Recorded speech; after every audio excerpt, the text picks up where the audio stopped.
Some Boy Scouts here tonight to lead us in the pledge. If we'd all stand to face the flag, they'll come forward and lead us in the pledge.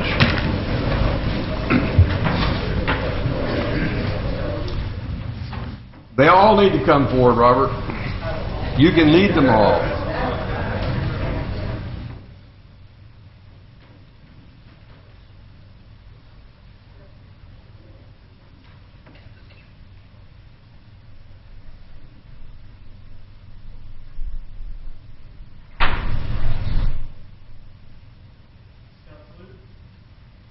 I pledge allegiance to the flag of the United States of America and to the republic for which it stands, one nation, under God, indivisible, with liberty and justice for all.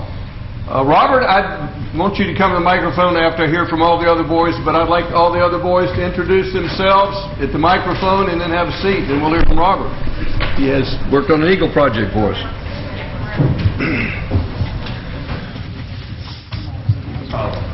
Keep going, keep going.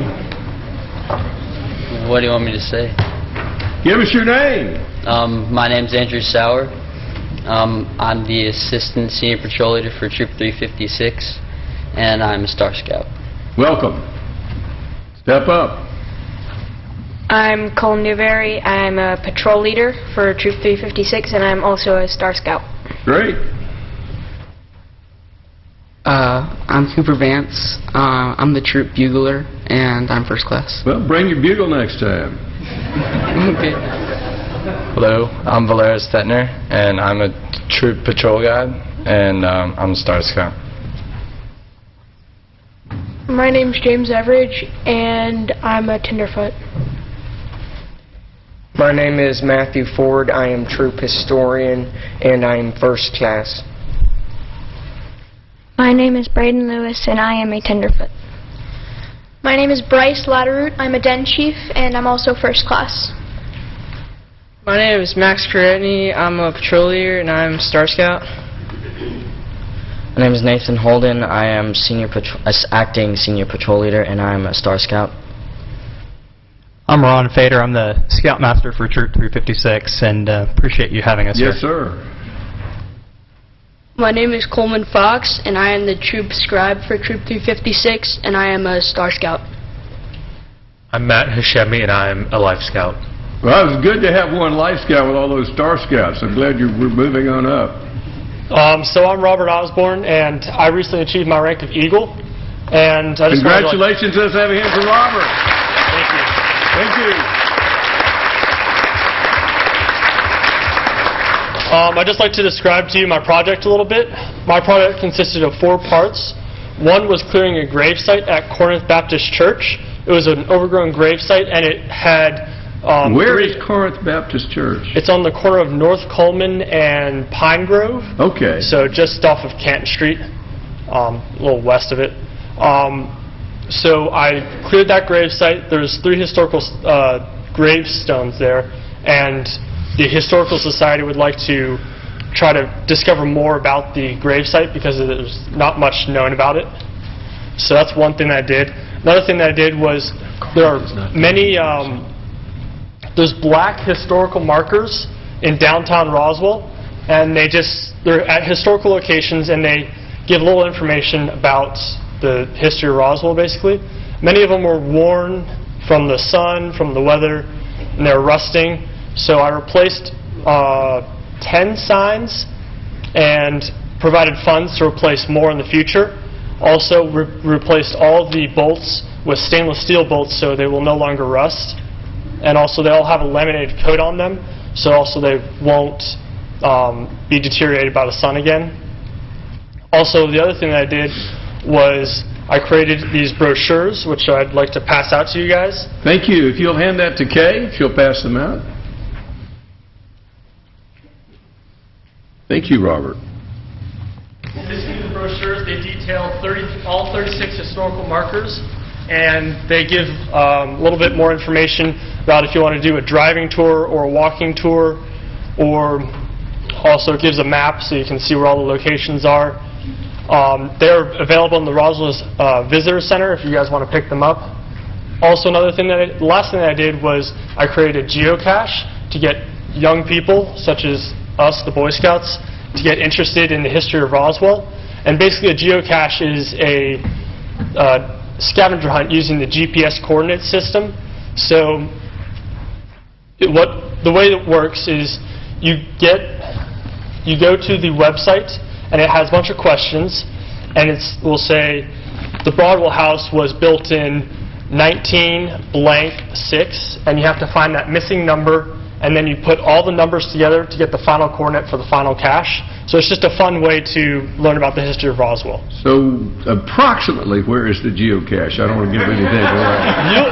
You'd have to figure it out by... No, but approximately where in the city, not specifically. You can do the tour, and then you can find out that way. I'll have to call on my buddy Stan, who is my geocache expert. And we'll have to look for it.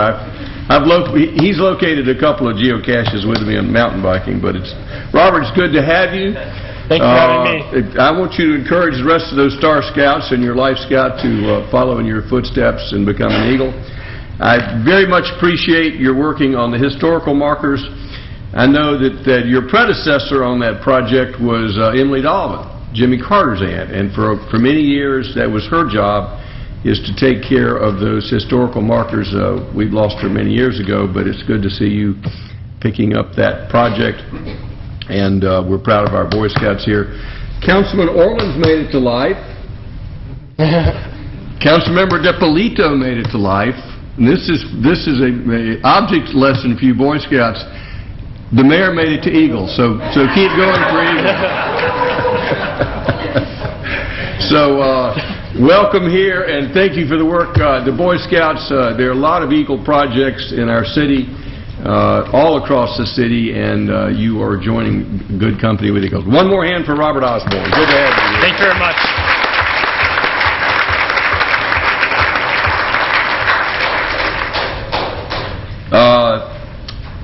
Next, I have a proclamation to read and to thank Rick Case for Bikes for Kids Month. So I know at the lighting of the Christmas tree, we gave away a couple of bicycles.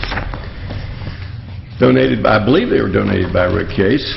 Whereas for 33 years now, Rita and Rick Case have been instrumental in supporting the gift of donations for underprivileged children by providing bicycles during the holiday season.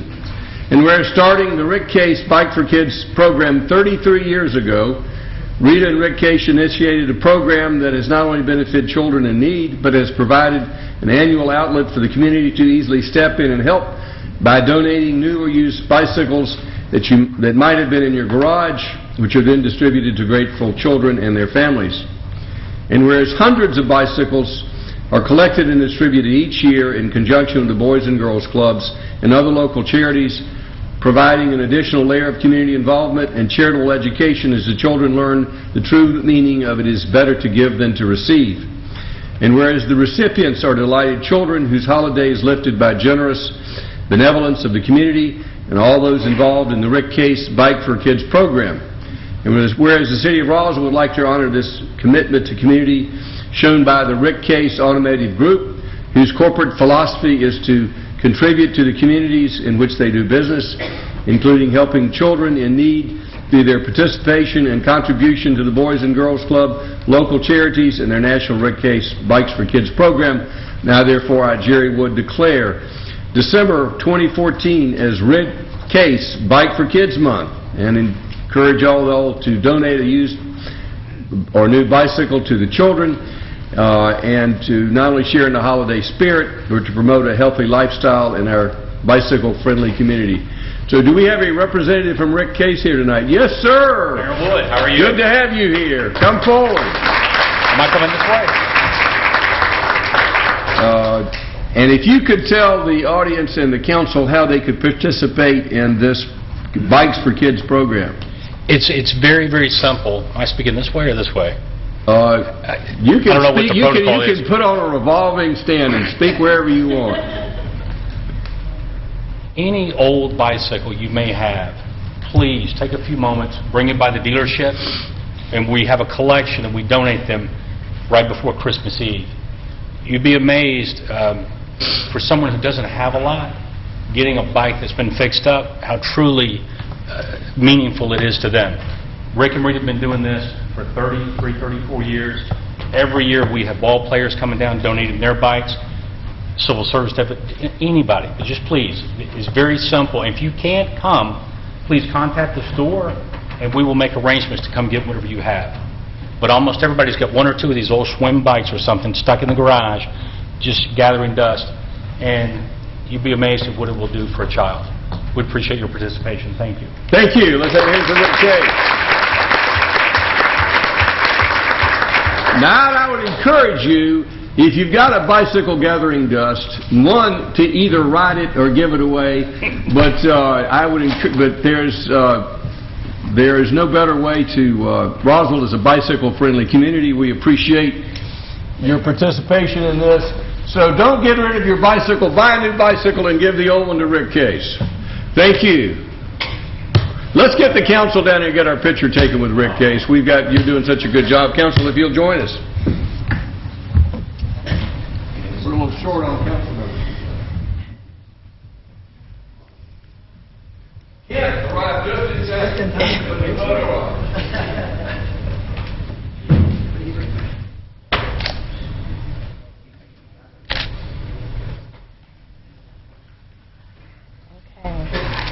All right, we good? All right, 1, 2, 3, smile, and we'll do one more. There you go. Oh, do you want to get one more class? Okay.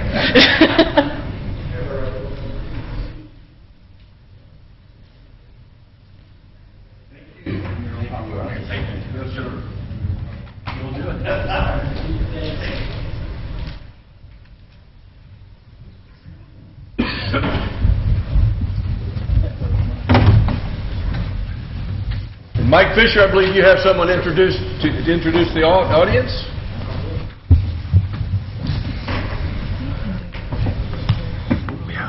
Mayor and Council, thank you for this opportunity. I'm very happy to announce that our new HR Director for the City of Roswell is here today, and this is his first day on the job, and he is able to be here tonight to kind of watch and get an idea of what all's going on so he can really jump in with both feet. So Jim Horner is here, and our HR Director, and Jim, we're thankful that you're here and looking forward to many great things coming out of the HR department. I don't know if anybody has any questions from the council or anything. I would like to introduce them.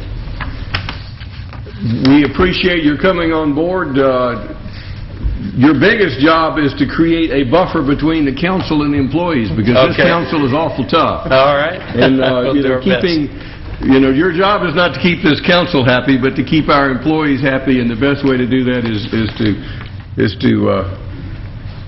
keep us straight. Okay. So thank you very much. Let's have a hand for our new HR Director. Great. Great to be here. Thank you.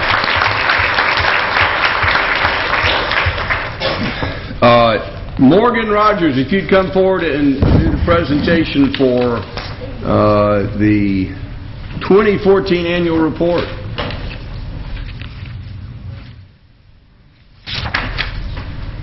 Thank you, Mr. Mayor.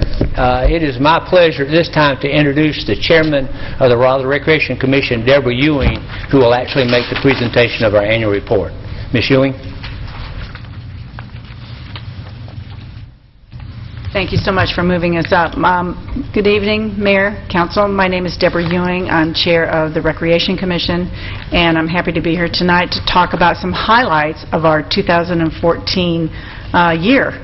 You can see our new report. Is it just so new and sparkling new and different? And we like the format a lot. But first of all, I want to thank you, Mayor and Council, for what you do for the department. Every year, you're generous during the budget time, and we certainly appreciate it, because we couldn't have the parks or the programs without your continued support. So thank you again. I know we thank you often, but probably not enough.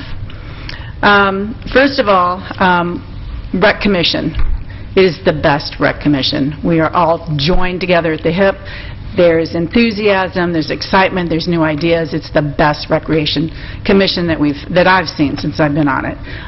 Theo Kaiserling is here tonight. She's on the Rec Commission. I'd like to introduce her. Stand up, Theo. Stand up, Theo.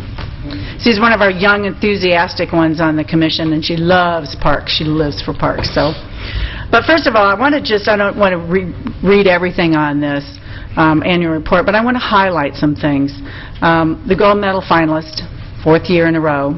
We've had some in the commission that want to kind of detach ourselves from NRPA, but we're going for it again. So, and I think it's important to remember that when you are a finalist, the top 4 finalists, every one of those finalists could be a gold medalist. It depends on the judging. It's subjective. So we're going to go for it again. We're going to just stay in their face and make them know us. Now, you know, nationally, everybody knows Roswell Recreational Parks, and they know that department. So we're well known. We also received recently the Best Park Award from the Roswell Area Park. Received the Best Park Award from the Appen Media Group, and we went to Morgan and I went to a function. It was very nice. And of course, we continue to get awards: baseball, dance, football, gymnastics. I tell you, that gymnastics program is something else. It's spectacular, and we really need to focus this year on maybe getting the boys' gymnastics moved somewhere to expand so we can open up that program, because it is packed in there.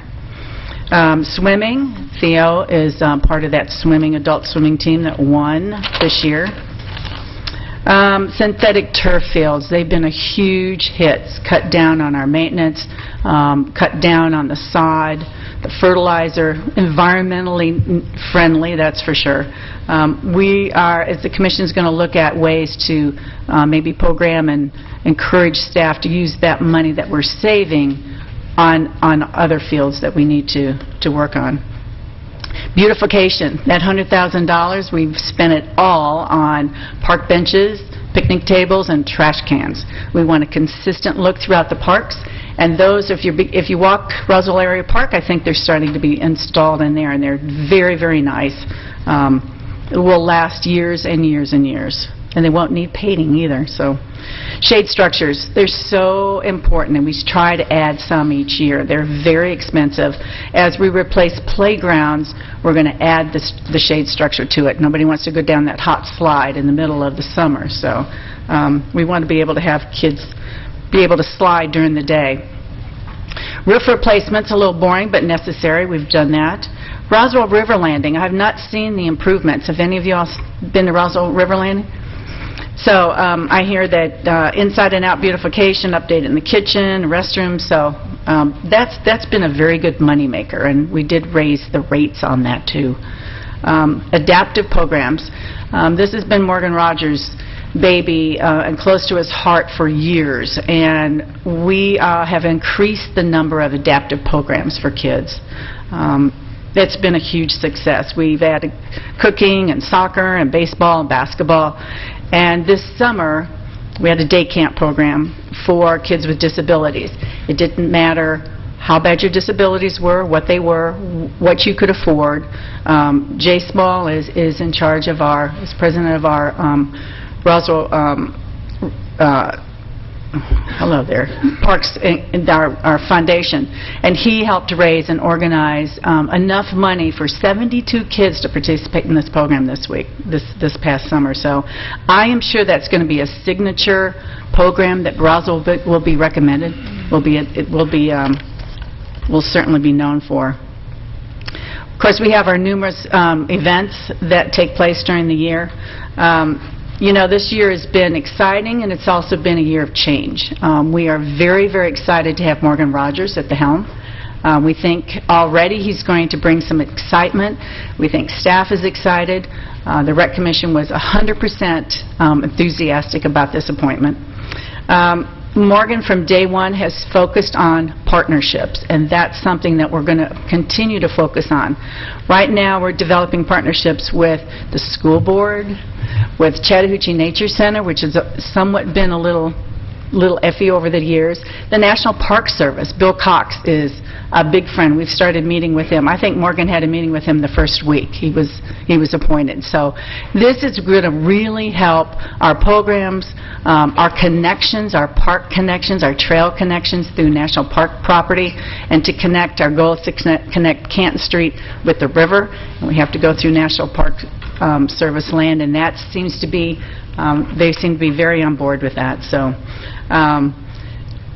the daycare centers, we're also reaching out to the schools and daycare centers for programming. So we're excited about the year to come, maybe a gold medal, certainly a finalist again, and I think you're going to see some real changes, real excitement happen, not only in our parks but on our programming, and the young managers in the department are very excited. So thank you again for your support. We really appreciate it. Deborah, I'm looking forward to a exciting, energetic year and all the things that are happening. And I encourage all the citizens, if they have ideas for our rec department, to bring them to you and to Morgan. I know we've got big plans down on the river with a master plan. Yes. And we've just opened up, or we've just started on you mentioned the senior aquatic center. Yes, yes. Which is going to be a great addition. So our rec program, which is in my mind the best in the nation, is only becoming better every year. So let's have a hand for the rec department. Rec Moore. Thank you. Thank you. Back to work. Do we have a motion to approve the consent agenda? Motion by Councilman Orleans. Is there a second? Councilman DePillipo, was that a question? It's not a question. I would like to remove item number 2, or I can recuse myself from the vote, either one. Let's just recuse yourself. No, do I have a quorum? Yeah. If you'll recuse yourself, then we can move right along. All right, thank you. Do I have a second to approve the consent agenda? Second. Second by Councilmember Eichelhart. All in favor, raise their hands. That's Councilman Orleans, Eichelhart, and Diamond. That passes. You may return. Kent Eichelhart, our liaison to Admin Finance Department, is up next. Thank you, Mr. Mayor. Our first item is the contract with Provectus for the wellness program and related services in the estimated amount of $128,140. And we're not going to throw our new director in right at the start. Oh, yeah, where's he at? Jim, come on. But Mr. Fisher will tell us about that. I think we'll go ahead and do this one, let Jim get on with the next one when that time comes, some other point in time in life. This is an item that was deferred from the November 24th Mayor and Council meeting. I know there was a lot of additional information that was requested. This was a proposal number 14205-C for a wellness program for the City of Roswell. The proposal was sent out. There were 5 responses that ranged in price from $86,112 to $192,000. The evaluation committee received the responses back in, had oral presentations.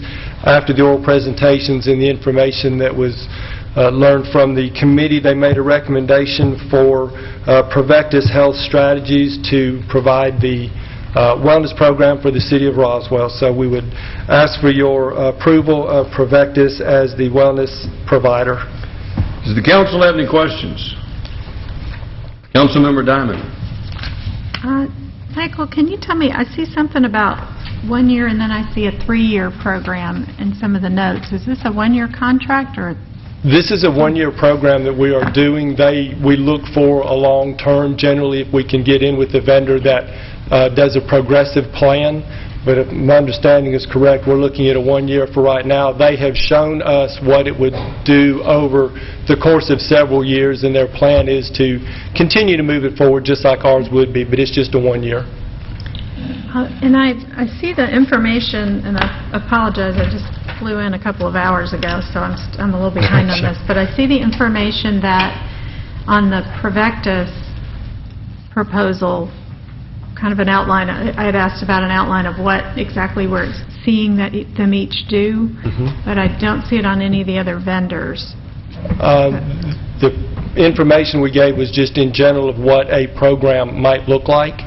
It's hard to give specifics of what it will look like because part of the RFP is for the vendor to come in and work with us to learn what our goals are and what our objectives are, and then they will put a program together with input from the city and the experience that they already have. So what we've provided is what a employee may see what the program might look like. For Provectus. And which page are you looking on? Well, I see the additional information requested, and then it talks about our general, what we look for a couple of pages. Correct. And then it says what sets Provectus apart. Correct. And then all the backup information is Provectus, but there were a number of other vendors. The recommendation that is laid out was for Provectus. That's why we put this information in of what sets them apart from the others. I thought that was kind of the information we were looking for. So this is a staff-written Correct. report? Okay. Based on the information that was given in all of the proposals. Okay. We took that information, pulled out what makes the Provectus, our recommendation, what we think unique, what the evaluation committee looked through to make their decision. Now the last part is the reporting that they provide, and they actually provided a sample of their reporting. We wanted to put that in to show you what the matrix was and what information that they generally measure. And I don't want to keep putting you through the mill over this. I guess That's when okay. I look at our wellness program, and our goal after last year was, we had a 3-week program and an 8-week program, and it seemed like there was a desire to keep people more engaged longer and even Correct. ongoing. Correct. And that location of services was important. And it just seems like a local provider would, I guess where I'm having trouble is we have a local provider who is significantly less money, who is located in the city. How do we justify that they're not going to get to know our folks and continue for years down the road? I'm sure if they ultimately would be the ones doing the wellness program, they would get to know who our employees are. This particular vendor is one that came in with a track record that could demonstrate this type of program and a long-term program. They have 5 years with one of their other clients. They have a 3-year program. They can show us what's outlined as a 3-year, and they've demonstrated their results. So we take that, and that got a lot of value for what they can provide, some of the unique things that they had. Their accountability was very good. To bring us from where we were, which was a participation model, participation model, to an accountability model was very important to us, and that was another thing that Provectus was able to demonstrate, that once they started out in year 1 with some of their participants just being able to show up and be a part of the program, in the years that followed, as they got more into accountability, then they started showing a savings in the claims and a savings to that local government. That meant a lot to us that they could demonstrate that. So I don't know that any of the other vendors wouldn't come in and make a relationship, but when we're trying to pick which one from a committee seems to us to be able to provide a really good overall program and one that could give some lasting results with accountability in there, Provectus was clearly the winner. Thank you. Fisher. Do we have a motion? Move to approve the contract with Provectus. Motion to approve the contract by Councilmember Eichelhardt. Is there a second? Second by Councilmember DiPolito. Does anyone in the audience have any questions or contracts regarding this contract? Any further discussion by council? All in favor of the motion raise their hands. Passes unanimously. The next item is also related to wellness. This is for, kind of. This is the occupational health services provider. We're looking at a contract with North Fulton Hospital Tenet Healthcare Corporation, the amount of $15,700. Correct. Thank you, Councilmember Eichelhardt. Again, this is one that was deferred from the last council meeting. There was some confusion, and I want to apologize for the way that I reported this out. I didn't make it very clear. There was confusion regarding the cost that was associated with this program. I think the mayor had asked some very good questions. One had to do with what the costs have been over the last couple of years, so there was some additional information given to you all. The last year, fiscal year 14, the total for all of the occupational health and as well as emergency services or workers' comp was $89,488.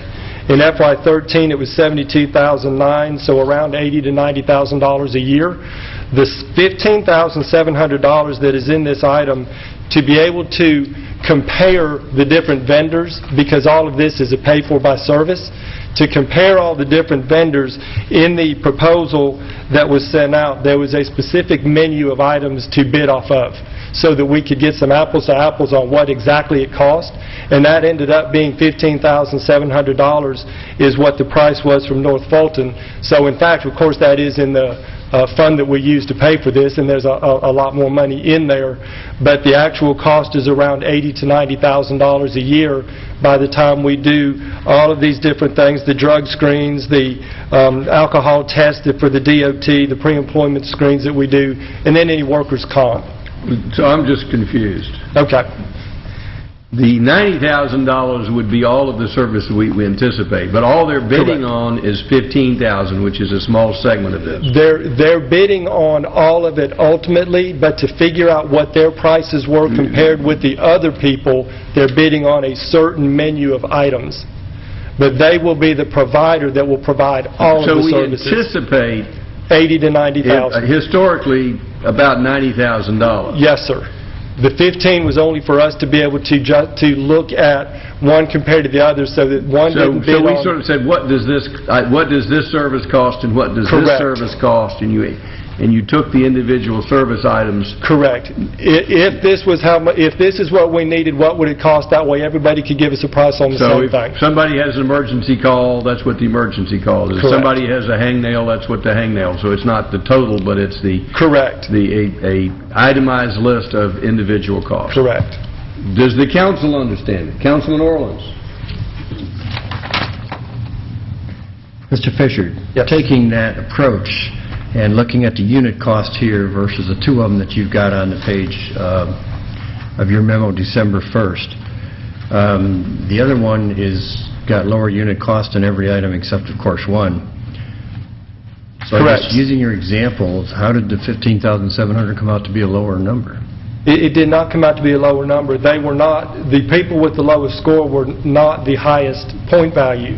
They got the total number of points allowed for their price, but there were a lot of other things that they could not provide that North Fulton Tenant Health Systems could. So North Fulton Tenant Health Systems was certainly the highest score of this RFP.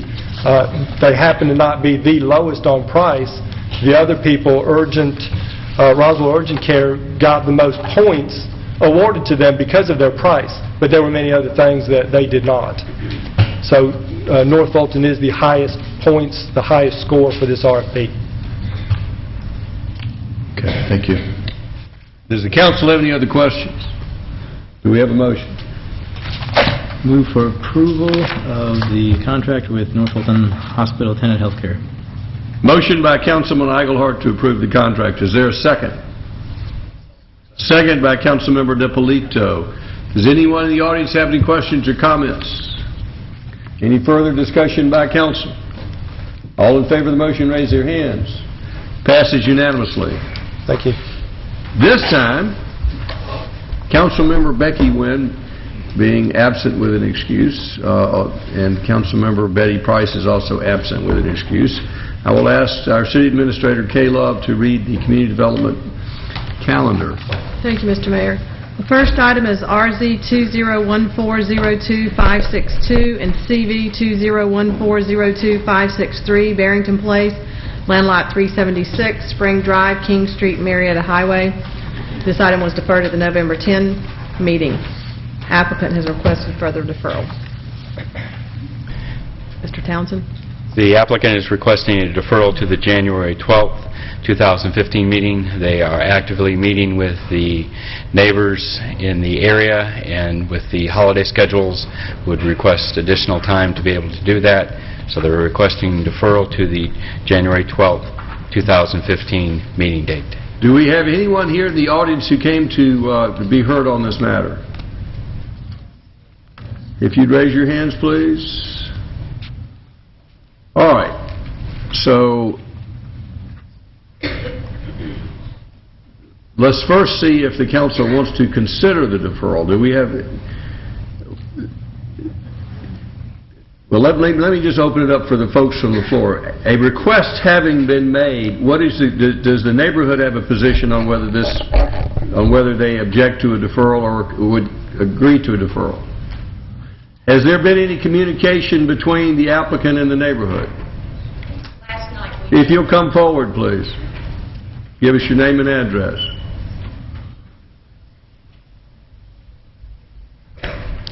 I'm Martha Harrell. I live at 109 Spring Drive across the street from the development. All right. So, most of these folks over here in red are with the neighborhood. All right. We tried to meet with the developer, and he canceled the day of the meeting on November the 19th. We worked to reschedule, and we met with them yesterday afternoon. We as a neighborhood were disappointed because we had met as a neighborhood, had come up with what we wanted and what we were happy about having, and we submitted it. We sent emails to all of y'all, and we also submitted it to him. They have not done anything. He hired an attorney to facilitate our meetings and just asked us what we wanted. And we've told them over and over again that our main problem was the density and that we were not okay with going from RS-18 to 4, and that we could maybe feel okay about an RS-12, but he had not done anything. When we asked him what his needs and what he wanted, he said he didn't know yet. Is the applicant here tonight? Or represented? Yes, sir, if you'd come forward. Shall I go back to my seat? For the moment. I'm John Paulson Mitchell. We did have some scheduling conflicts. We didn't meet last night. We plan to meet Wednesday of this week and Tuesday of the following week. We will have a drawing to our neighbors tomorrow afternoon for our Wednesday meeting. Well, I'm trying to see if the parties are willing to compromise, or is there any room for movement on either side? No, there's definitely movement. There's definitely movement. All right. What's the council's pleasure? There is a request for a deferral. Councilmember Diamond. Given that the neighbors have been through this several times with several applicants and we're this far down the road, I would move to defer this and see if we can't come to a resolution next month. When would you move to defer it to? January 12th. Let me ask the neighborhood and the applicant if they'll have time to meet between now and that date, because without meetings, there's no reason for deferral. Yes, we'll, again, I'm sorry. If I can hear from the neighborhood, you think that gives y'all time to meet? I know that this is a busy season. Will y'all stand up to everybody that's here from the neighborhood? Thank you. We gave them dates when we were sitting there yesterday, and we have Thursday was the first one, and they said that was good, and I said, well, then we need the second one, because I'm not sure that since you don't know what you want yet, and you're going to finally come up with what you want, then we're not sure that that's going to be enough. So we have a meeting scheduled for Thursday and another one scheduled for the following Tuesday. But we know that a lot of people are going to be out of town the week of Christmas and the week of New Year's, so we needed to have this done quickly.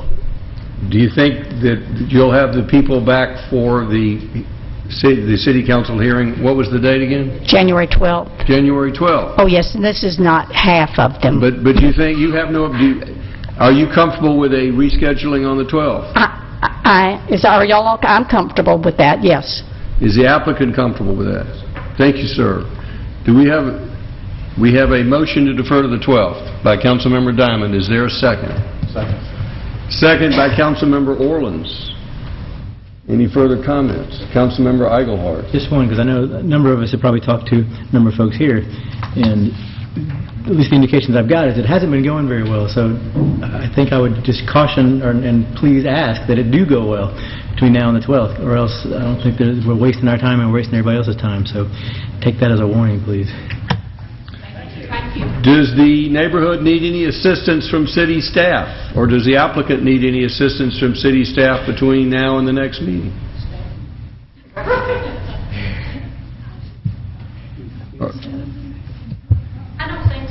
All right, if any, don't call me. And I would appreciate the call, but I'm not the one who would be of assistance. Mr. Townsend, are you the person to call? Yes, sir. If you'll call the Community Development Department, and if they don't respond, I'll be there, but they're much more knowledgeable than I am. I will tell you one thing that needs to happen. I thought that after it got deferred the last time, that like one of those bumper stickers saying when the new thing was should have been put up on the yellow signs, and nothing was ever put up. Mr. Townsend, can we take care of that and put a new date up? We'll put a new date on the sticker. I also looked in the paper and never saw it posted as for the meeting today. We usually don't do a new ad. Typically, we don't post it in the paper, but we will put it on the sign, and I am sure with the great representation the neighborhood has, that the word will get out. Any further discussion before we take a vote? All in favor of deferral, raise their hands. Passes unanimously. Thank you for your patience and your willingness to work together. It makes us, we're much happier when y'all are happy and you're much more happy to work something out. Next item is RZ 2014-02071, Creekview Village, Land Lot 417, South Atlanta Street. This item was deferred at the November 10th meeting. Mr. Townsend. This is one of the last two items actually being processed under the old code. Their application was made prior to June 1st. This is a revision to an approved site plan.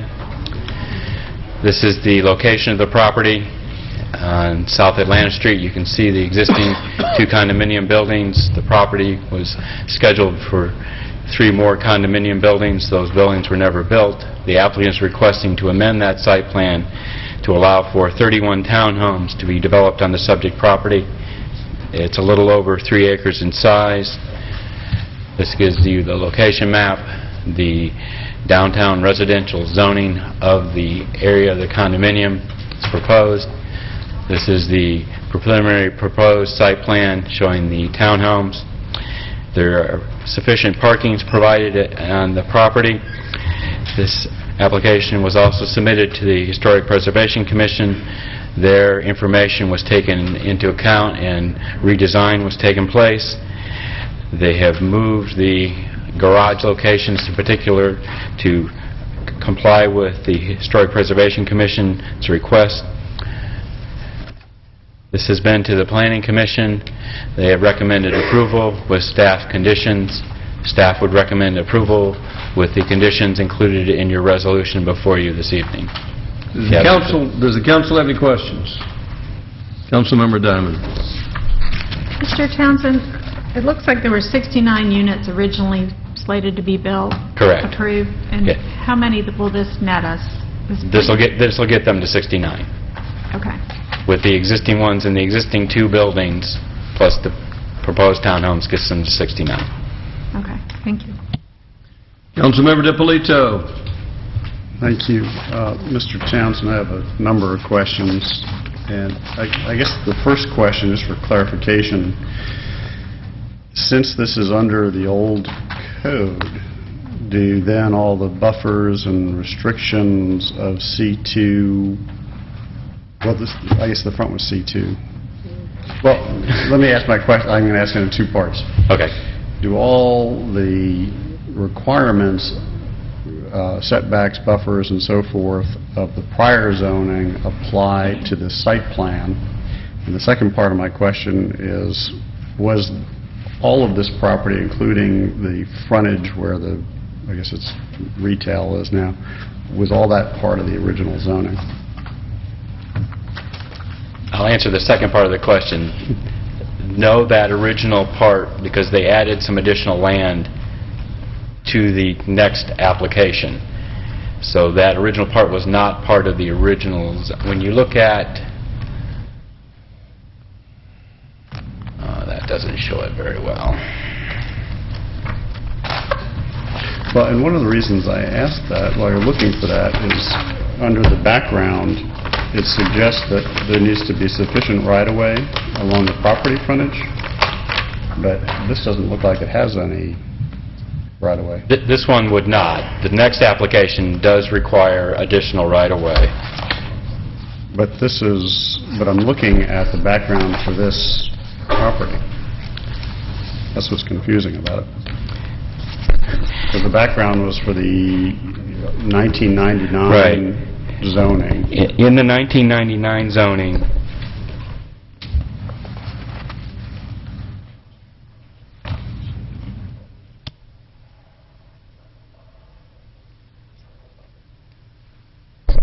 that area that led up to Atlanta Street was included in that zoning.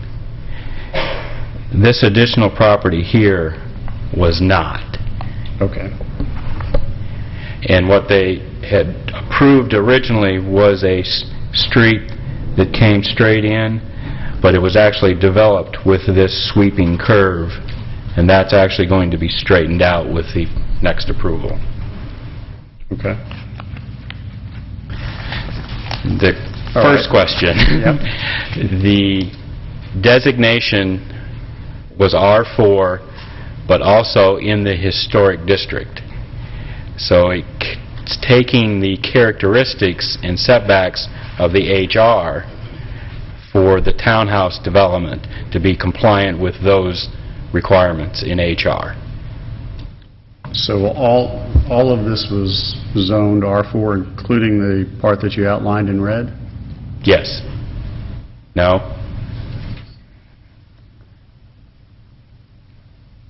Because I thought from reading this that the portion that you had outlined in red was C2, which qualifies it for the historic Yes. overlay.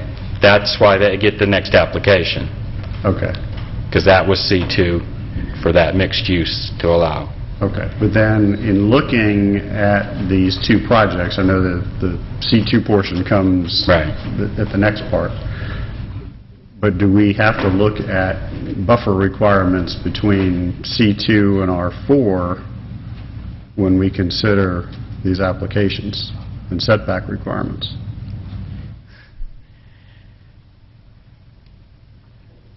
I may have to ask legal on the tricky part relates to that is C2 and R4 don't exist. Right. So we're trying to apply something that we have a section of the code that does no longer exist, but they're making application to apply for those types of uses and that type of development. Right, and if we're zoning it, if we're zoning the site plan, making the assumptions of the C2 and the R4, then we need to make the same assumptions for all of the requirements. Right. And that's, yeah, I don't necessarily have an issue with the project, I just want to make sure that we're following the right set of rules for it. Right. I believe we have tried to follow the correct rules in processing it, and we've tried to put in the buffers that would be required at the appropriate locations. I mean, when you have, they're meeting the stream buffer requirements down the side, but you're right,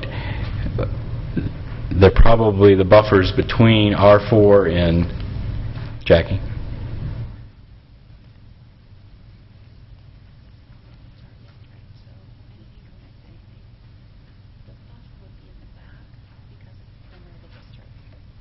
Okay, what Jackie's whispering to me is the buffer would be required in the back because that's the perimeter of the HR district. The HR district eliminates the buffers between. Okay. That's why we feel we're on good ground. Okay.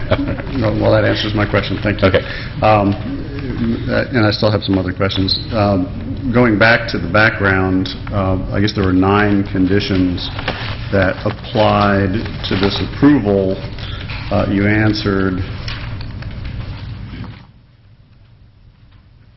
the question about how the right-of-way works, and maybe both of these are, actually, the one question, I guess, is really for the next portion, which has the commercial, and that is, does that 50-foot right-of-way requirement continue forward? Yes.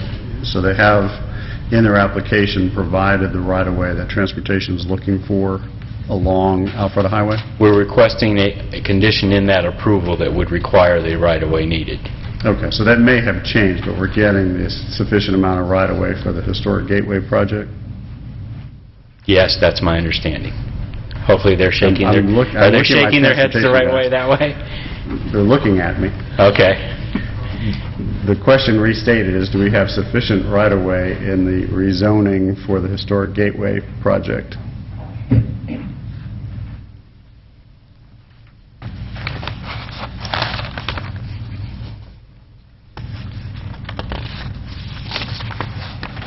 Without having an approved set of engineering plans, yes, to the best of our knowledge, we do.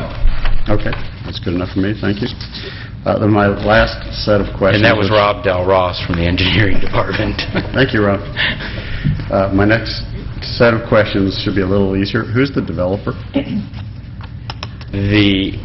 I don't know if there is a developer name, but the applicant is the property owner. I don't know that he can represent who he... I don't believe they are going to be the developers. I believe they're going to probably, sell it to a developer. Okay, which kind of leads to my next question. These are probably for the applicant, who the builder is and what townhouses are going to look like. So I'd like to learn a little bit about that as well. All right, thank you. Site plan, it shows in the curve, it looks like a little stub out street. Is that intention to potentially connect, or what's going on there? Are you looking at the next site plan? I'm looking at the site plan that's on the overhead. Is this, you're talking that? No. Go north, yes. What's happening right there? The short story is with the development of the roundabout in this general location, transportation is looking at maybe a future connection to that area and having connectivity to a future road or future driveway. Well, I'm a big believer in connectivity, but does this give us that potential because it doesn't go to the edge and we don't have an easement, and is transportation can tell us how this might lead to connectivity, and do we need an easement or to get to the edge of the property if this stops before it gets to the edge of the property? The fifth condition that we're recommending in the resolution identifies future access to tie into the roundabout as required by City of Roswell Transportation Department shall be indicated on the preliminary and final plats. What does that mean? That means you're adding it as a condition. Once we determine with the roundabout location, we'll make sure it's on a preliminary plat before they get permits. What does it mean as far as this little stub street potential connection? That is their desired location for it to stub out. That may not be, but so if you'll read that condition, I'm not sure that condition was clear. Future access to tie into the roundabout as required by the City of Roswell Transportation Department shall be indicated on the preliminary and final plats. So Clyde is mouthing something, if you can help us here. I'm never real comfortable when I've got, and maybe the developer may not be either, when it's this much up in the air. When we are going through these development reviews, we try to put on the applications the process of considering where they would put it. And we're most interested in their connection where they determine is best for them. And what we try to do then through the LDP process is get the final connection in its final location. So at this point, we're good with it being a general location because it's in that area, it's in that corner, and that's fine with us. Is my city attorney comfortable with this condition that will give us the right to make a connection without having to acquire and pay for right-of-way? I think you have a council member that might want to add something or change that just a little bit. Well, then I will be quiet because I am not really comfortable the way it reads currently. It's a little loose. Other questions? Councilmember Orleans. So, Mr. Townsend, in total with the two projects that are kind of going together, we're going to have 58 residential units and one small commercial building to the front, and this is being set up as a mixed-use development under our UDC thought process. But I guess because it came in before UDC, none of this is up on Highway 9. We're going to have parking lot up on Highway 9. Right. So does this fit both zoning categories, or? And talking about it being called mixed use, did we have a mixed use before the UDC? I'm trying to understand. The mixed use we had before the UDC was actually drafted for the boutique hotel concept. Right. In the historic district under C1 or C2 zoning designation to allow for a mixture of uses. So that's the applicant's desire and what they have made application for. Under a boutique hotel? No. I'm trying to understand the two sides of this coin, you know? If it's going to be mixed use under UDC, it should be up to the street, not a parking lot on Alpharetta Highway. If it's not, we don't have a mixed use.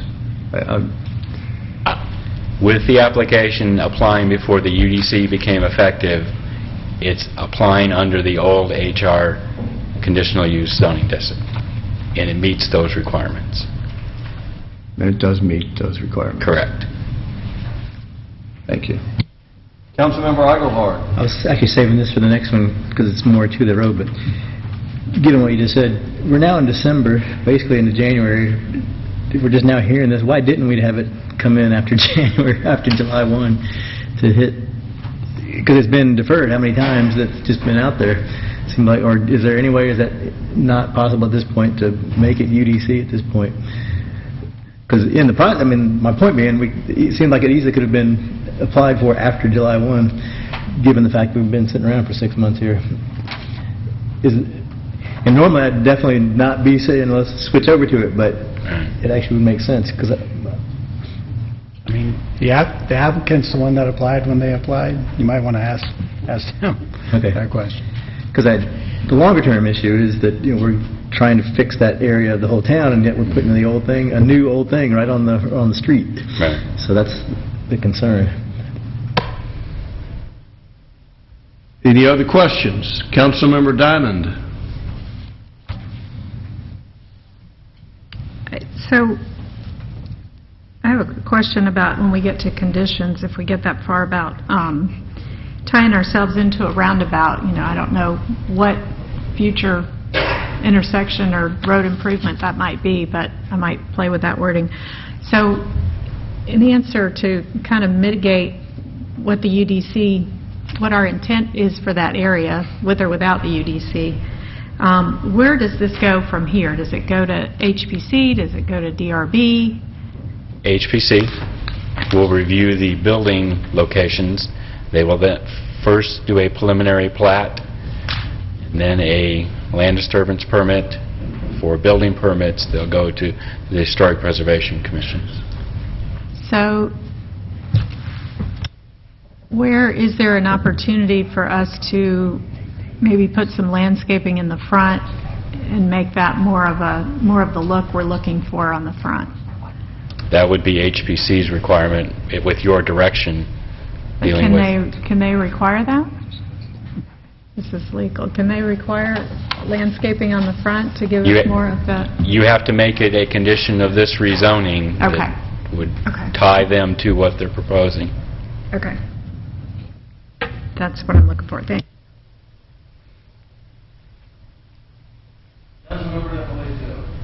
Thank you. I guess to ask a similar question in a different way, how the townhouse portion that we're discussing now, does this conform to the townhouse zoning under the UDC? Anybody look at it from that perspective?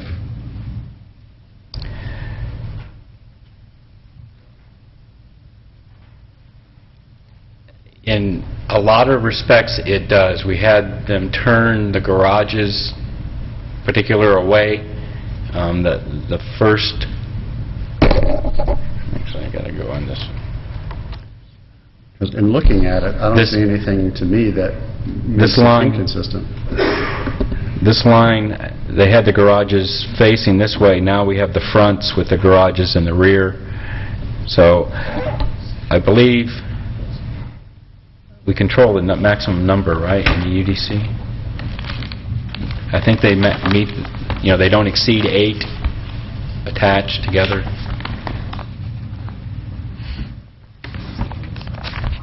Was the width right, 20 feet? I don't remember about the width, whether we were talking about 20 feet or not.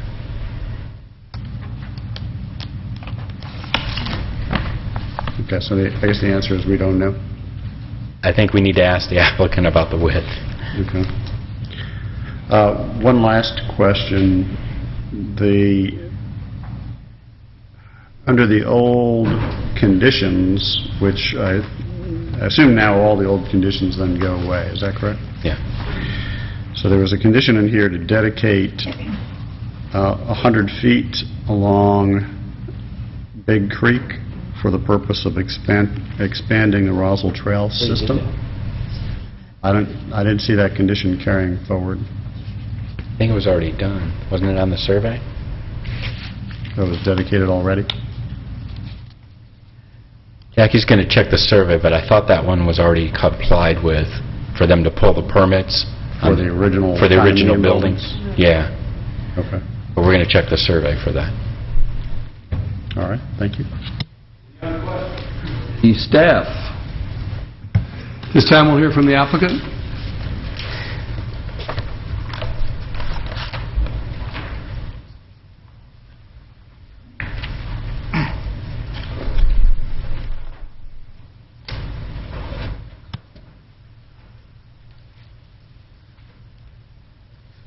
Should I go first?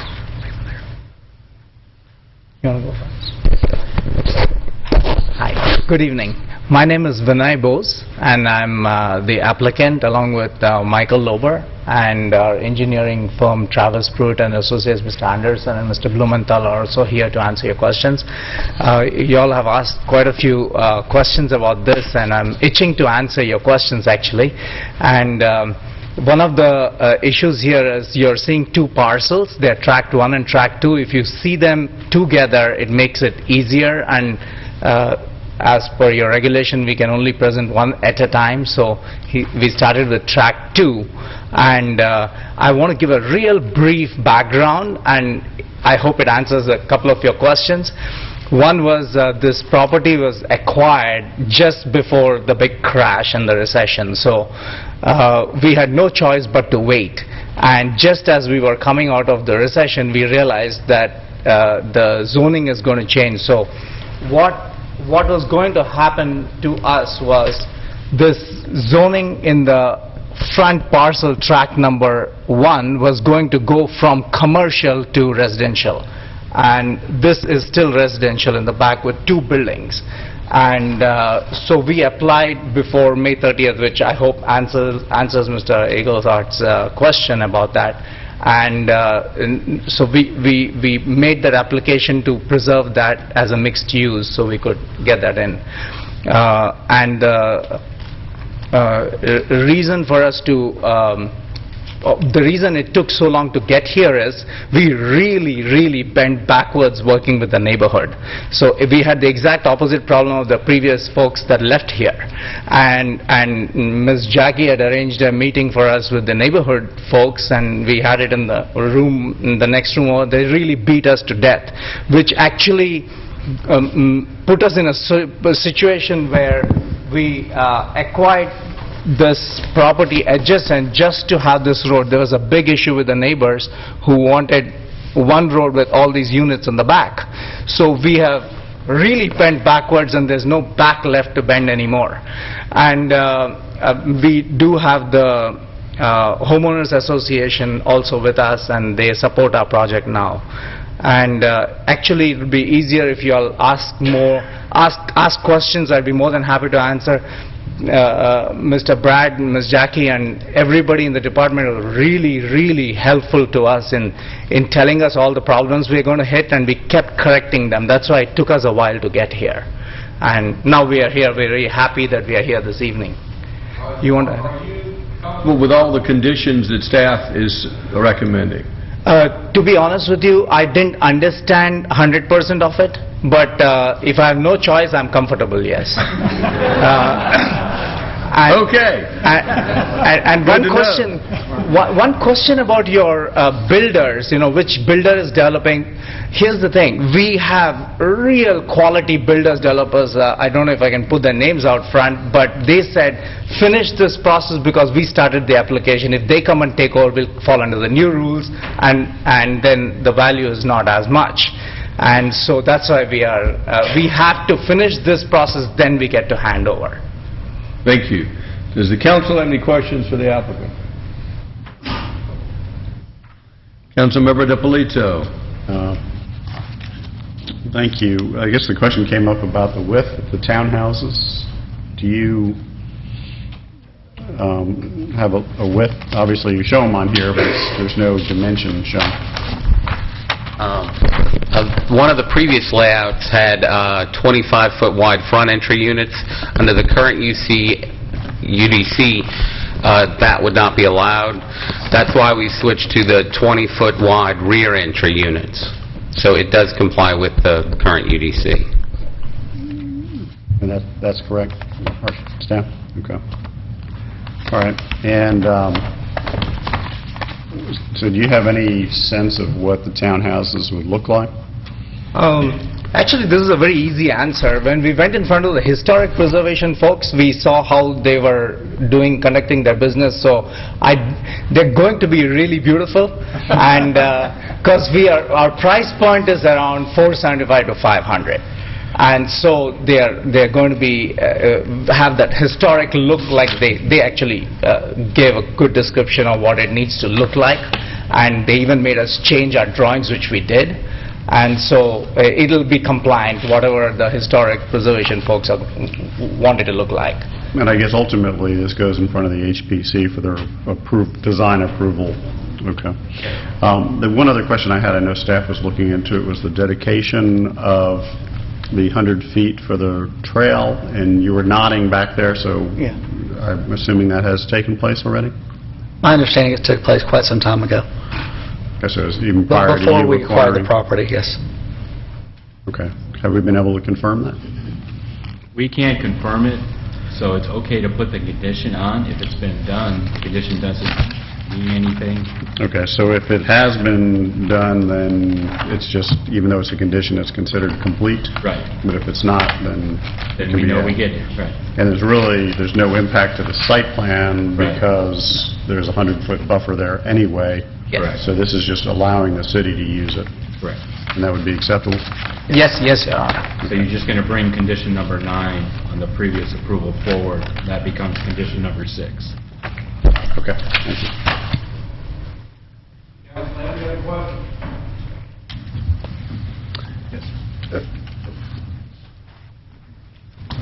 Councilman Orleans. And it's following up on what I was kind of talking about earlier, and it does more apply to the next partial, but I'm asking it so you have the chance of looking at this whole thing. But what we're trying to do under the UDC is bring buildings in the mixed use and the commercial up to the street and pedestrian friendly, where on yours you're going to have a parking lot up there with that small commercial building, and it looks like that's also set back. Is there any thoughts, or have you looked at trying to reconfigure that so that it would meet more with the UDC on, not on all the details of it, but on the concept of what we're trying to do to get street frontage? Yes. The current building shown, I think, is set back because there's a pedestrian patio there that we were requested to put there, and it's also set back for the right-of-way dedication, which you can't see. Right, okay. So it's actually improving the lot because the current building is much further back, Right. and the parking lot, we're pretty much cutting it in half and leaving one half, I guess, still on the road, but we are improving the site by bringing the proposed building closer to the road. But there's no way you could work with reconfiguring to remove the parking from the front? I think with that connective road that we were trying to create by purchasing that additional property, it hinders, we'd have to split the existing building into two smaller buildings, which probably wouldn't be as efficient for one. And we're trying to keep the parking lot, where it is for, I guess, development reasons. Thank you. But we can, I think, in the HPC process, landscape that area and hopefully make it, a nice property to look at.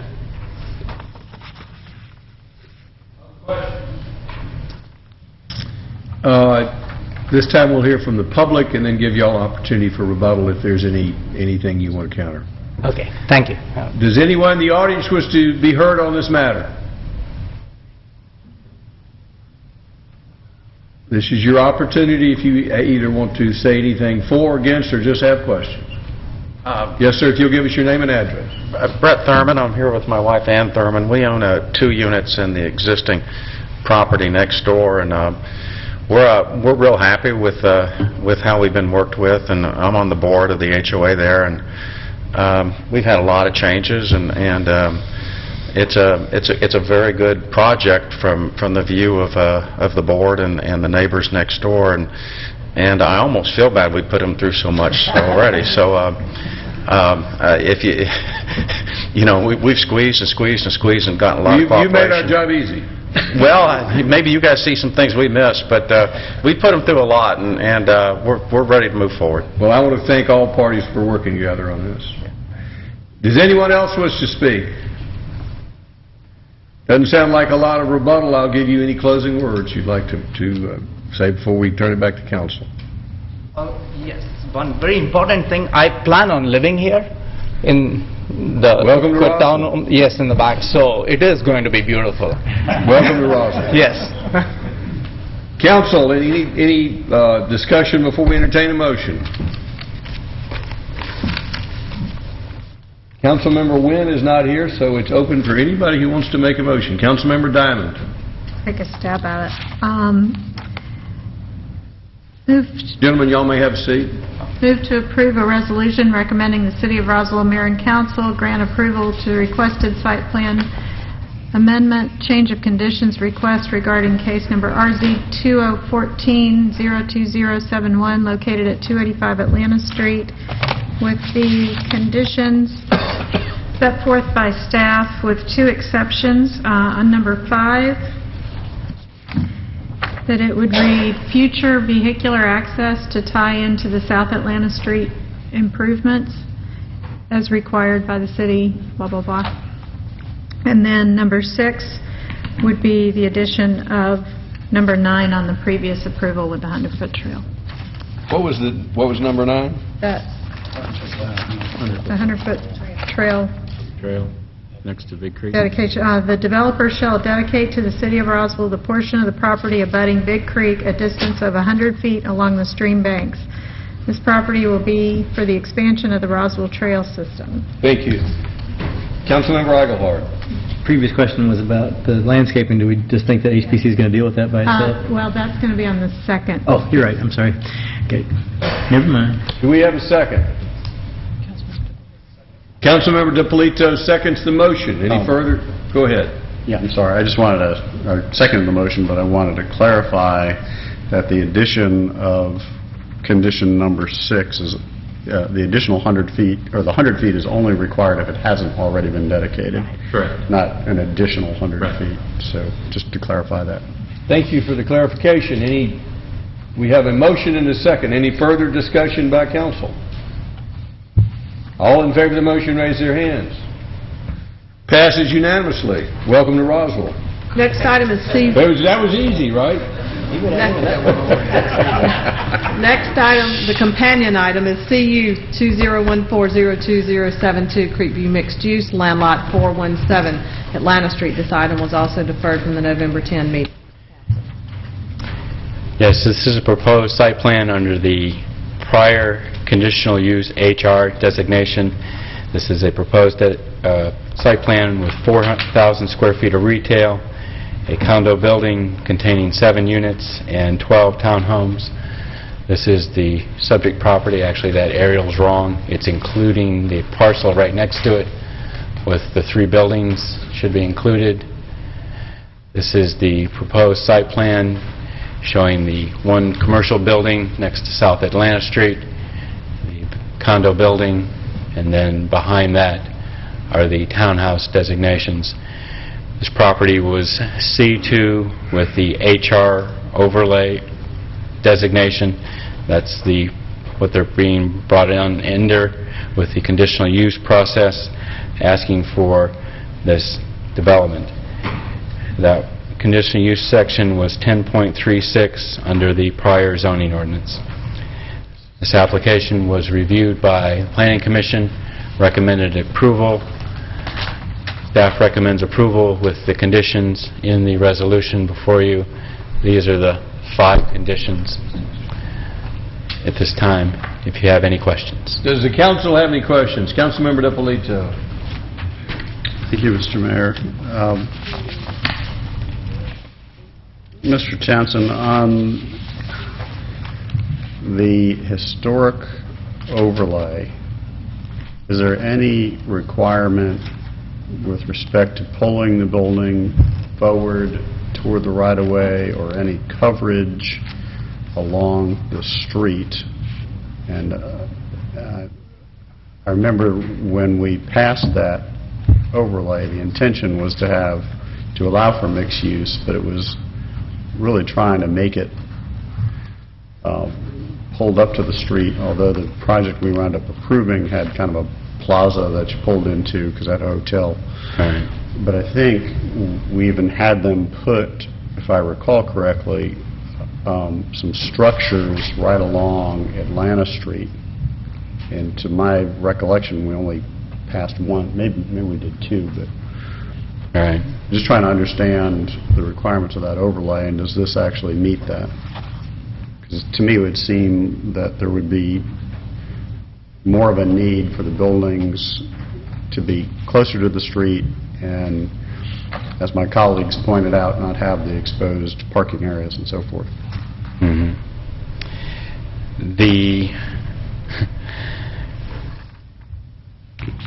The Historic Properties Overlay District Mixed Use was actually going back to a 2007 Town Square charrette at the time. I think that's where it was drafted from. Allows the mixed use of development, office, retail, and residential, as well as hotels. The mixed-use proposal should include public spaces defined as beneficial to the general public as determined by the Planning and Zoning Director, as reviewed by conditional approval by Mayor and City Council after conceptual review by the Historic Preservation Commission. It's under the Mayor and Council's purview to grant the conditional use and to identify any public spaces, green space, plazas.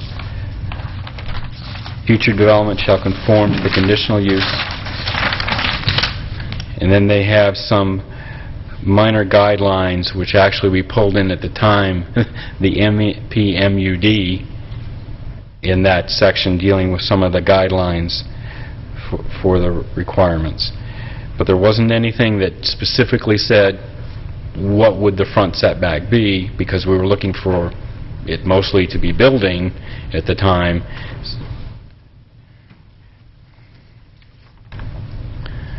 And the setbacks actually were identified to be the same as the C1 zoning, which were zeros for that designation.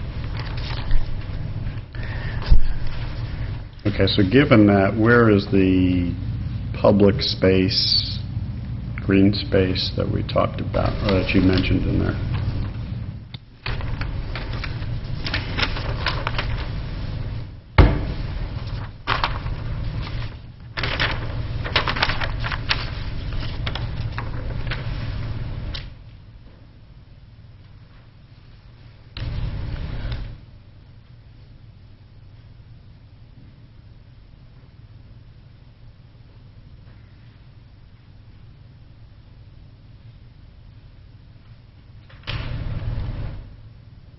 That's the front of the building.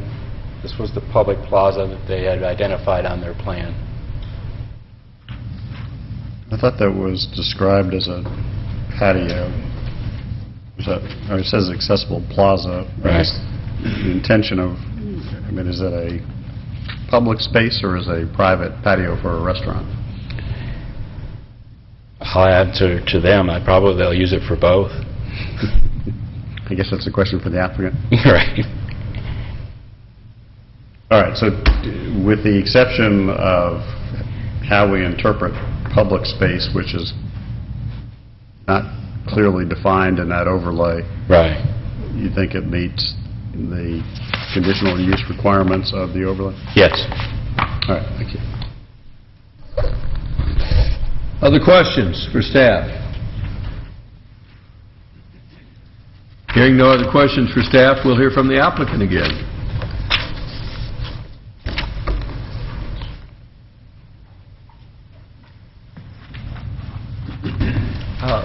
Vinay Bose again for the applicant, and I'm open to the questions because we already presented it. You have anything to add? No. Does the council have any questions for the applicant? Councilmember DiPolito.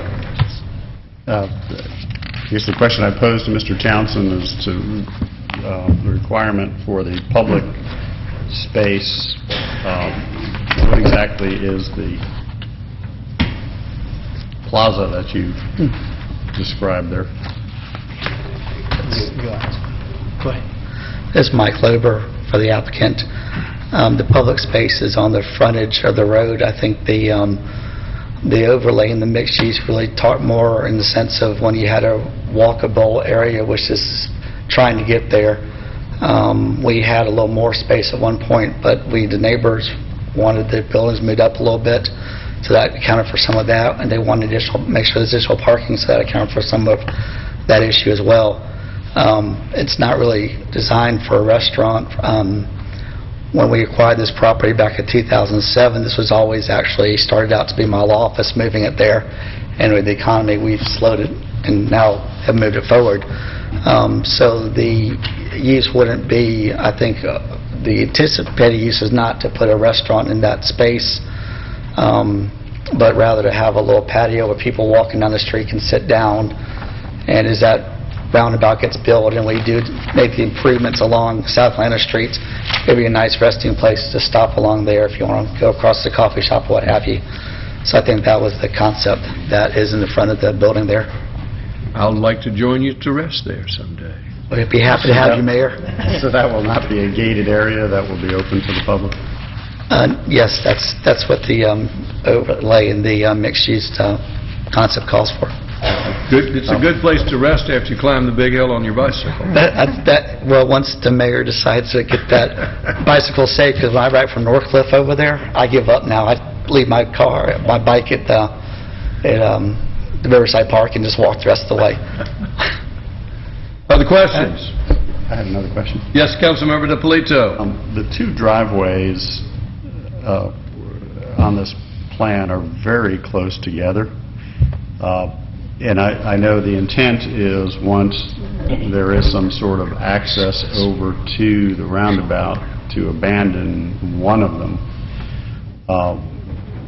But has there been any thought to leaving just the main driveway that goes back into the condominiums and leaving and closing off that other driveway now? With that kind of comment, the neighbor would come and they would pretty much kill us. So well, I wish that to happen. I wish you were there 3 months back supporting us in that point. We wouldn't have gone through that. But yes, like Mr. Barrett mentioned, we will close it off once the roundabout comes, which is right adjacent to this property right here. This roundabout is supposed to come right here. The church is on this side, and once the roundabout comes, we can kill the road and just access it from there.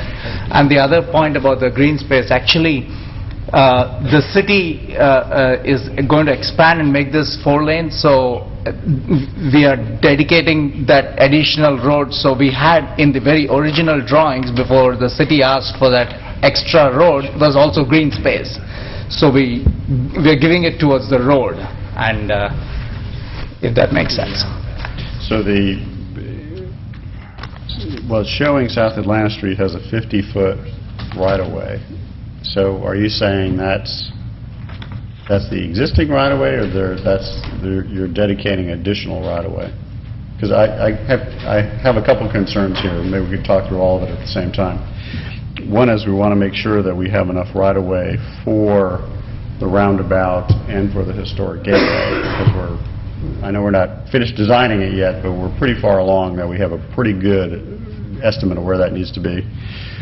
And the second half of my question there is you pointed on your plan that on the north side, that road could come down and access the roundabout, but you have a building in the way. So I guess it's kind of a two-part question. First part is really for our transportation staff.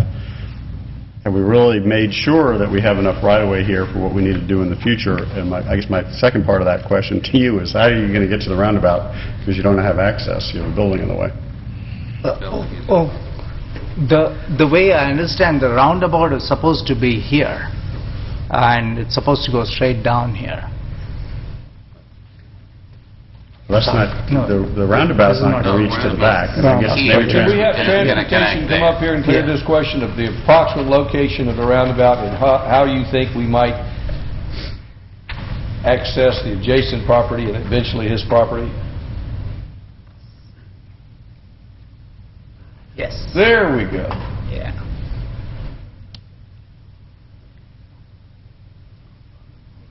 The parcels in question are here. And If you can draw a line on that beautiful map to show us where the property lines will be.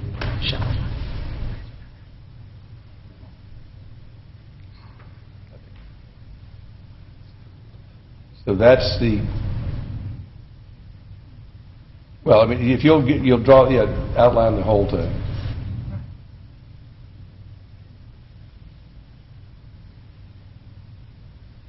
Okay.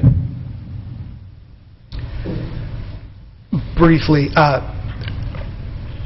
right-of-way required for the roundabout is not impacting either of these parcels. We're just talking about frontage off 9. There was some discussion about this curb cut in the middle of the, or in the middle of the two properties. What's going on with that? Are we recommending that that be closed at some point in time? Yes. Yes? Is that what it was? Answer yes? The answer was yes.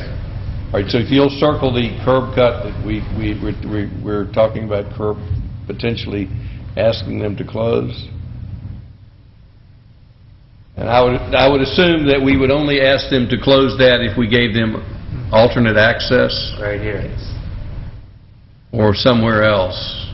Or back here. Yeah. Or back here. So that we would make a condition of closing that curb cut if they had a second means of access was opened up. Correct. And only if.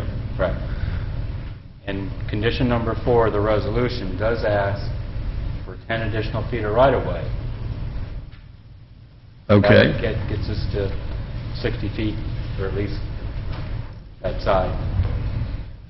Thank you for that clarification. Other questions of council? Councilmember DiPolito. Thank you. This may be a little bit premature, but have there been discussions with the adjacent property owner about providing access to adjoining properties to the roundabout? That's a Rob Del Ross question. The parcel that we're showing the fourth leg of the roundabout through is something that we identified as an impacted business from the very first public meeting on this project. Have we discussed with them connectivity to this adjacent parcel? No, we have not. Okay, so until that, there's a possibility of that occurring, but until, if and when that occurs, then we will close the other driveway, but otherwise they'll continue to have access. There's a possibility of that occurring. There's a possibility of that not occurring. Okay. We are keeping the option open. Okay, and what I'm understanding is the residents who live back here really want that second curb cut. So to protect them, that curb cut will exist until such time as there's a secondary access out. That's the way I understand the condition, yes. Okay, thank you. Other questions? Thank you. You may have a seat. Oh, Councilman Orleans has a question. Actually, this might be more for Brad. Brad, how are we on timing on this as far as any deferrals? Done. None? Not tonight or tonight.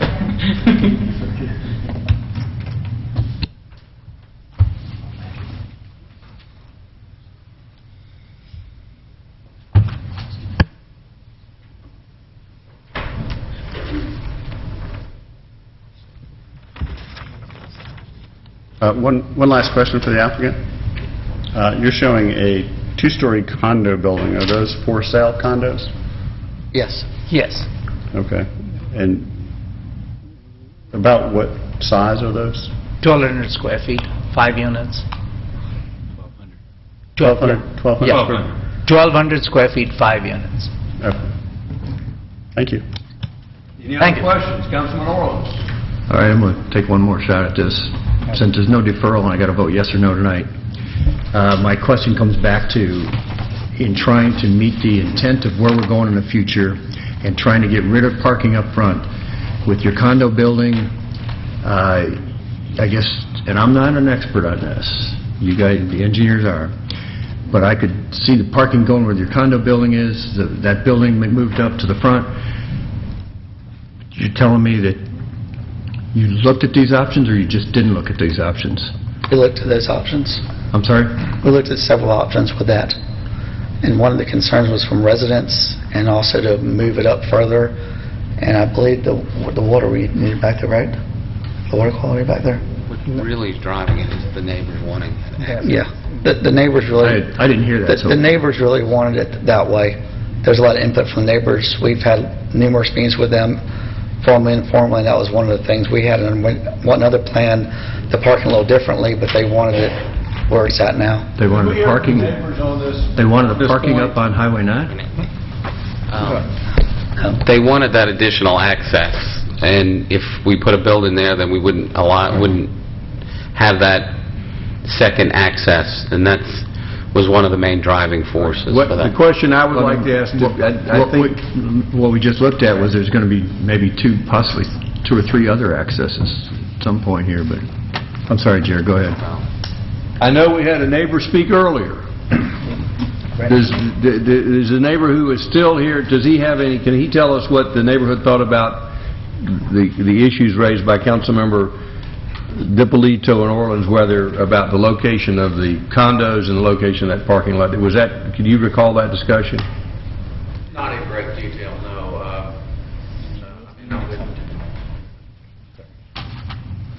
If you have specific questions, I'll tell you what I recall, but I'm probably not going to be terribly helpful. Thank you for trying. I'm not going to put you on the spot. All right. If you could speak to it, I wanted to ask you, but I will defer to what the property owner said. Other questions? Councilmember Diamond. Sorry, can you remind me, it's 10 condo units? No. 5. The 7 on the plan, is that? Might be 7. Oh, I'm sorry, that was... 7.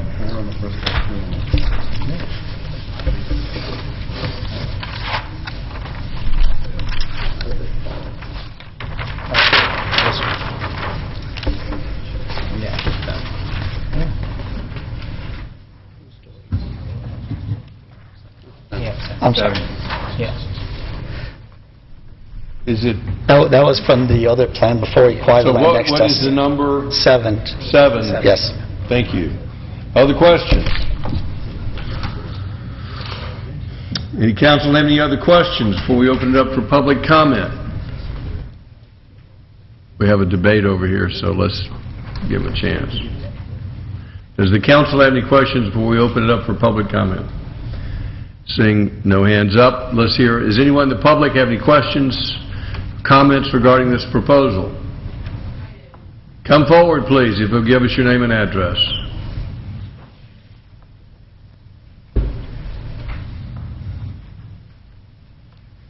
My name is Stacy Zarpentine. I live at 1736 Wood Creek Trail. I use Highway 9 frequently, especially during rush hour. With the opening of putting in more condos and an office building, what do you see as the impact to more traffic and congestion on Highway 9 and the surrounding roads? And what does the City of Roswell plan to do to alleviate some of that traffic coming through there? We plan to spend about $20 million. Very good. Doing what? Well, that is a very long answer. That includes You can make it short. Going from a suicide lane, 3 lanes to 4 lanes. It includes major improvements down at the river. So it is a long answer, but All it's right. about a $20 million answer. Okay. Very good. That answers my question. Thank you very much. Any other questions or comments from the floor? Any closing words from the applicant? Any further discussion from council before we entertain a motion? All right, Council Member Wynn not being here, it is open to any council member who wishes to make a motion. Council Member Diamond. Yeah, they're all pointing down the road here. Okay. I would move that a resolution recommending that the City of Roswell Mayor and City Council approve the requested conditional use regarding CU 2014-02072 located on Atlanta Street. I don't have an address. With 5 conditions recommended by staff, changing number 5, where it says roundabout, it will say future vehicular access. And number 6, HPC will have final approval of landscaping and screening. And number 7, HOA covenants will include a restriction of no more than 15% rental units.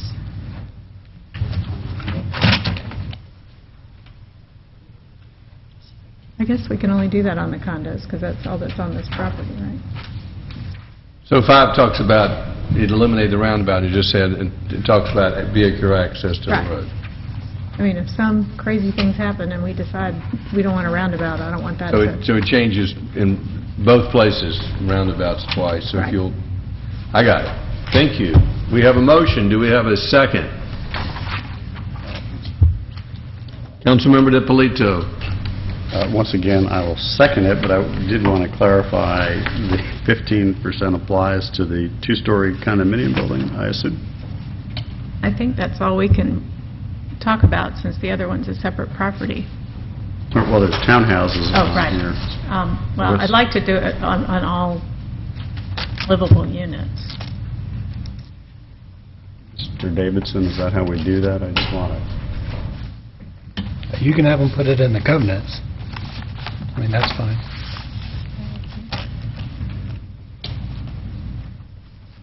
Okay, I just want to clarify that. So it's for all residential units? Yes, I'm sorry. We have a motion and a second. Any further discussion? Before we close this out, does the applicant understand the conditions? Any questions about the conditions? No, I did not follow you.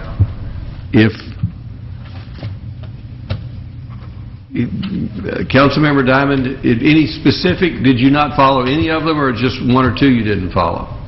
Just the last one, if you don't mind. And the last one, is that having to do with the livable units and the limitations on 15%? Yes, what we're trying to get to is that they are condos rather than apartments. If you will read the condition a second time.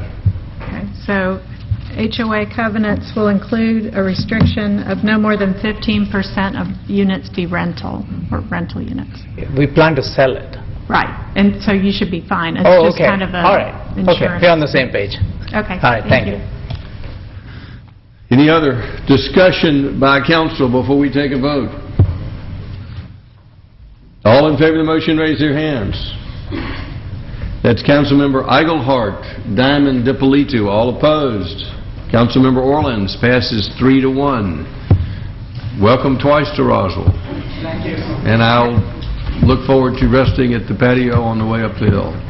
Next item is CU 2014-03486 and CV 2014-03494, 1240 Alpharetta Street, Stein Investment Group. Mr. Townsend. Yes, this is an existing storage site located on Alpharetta Highway, just across from the new elementary school.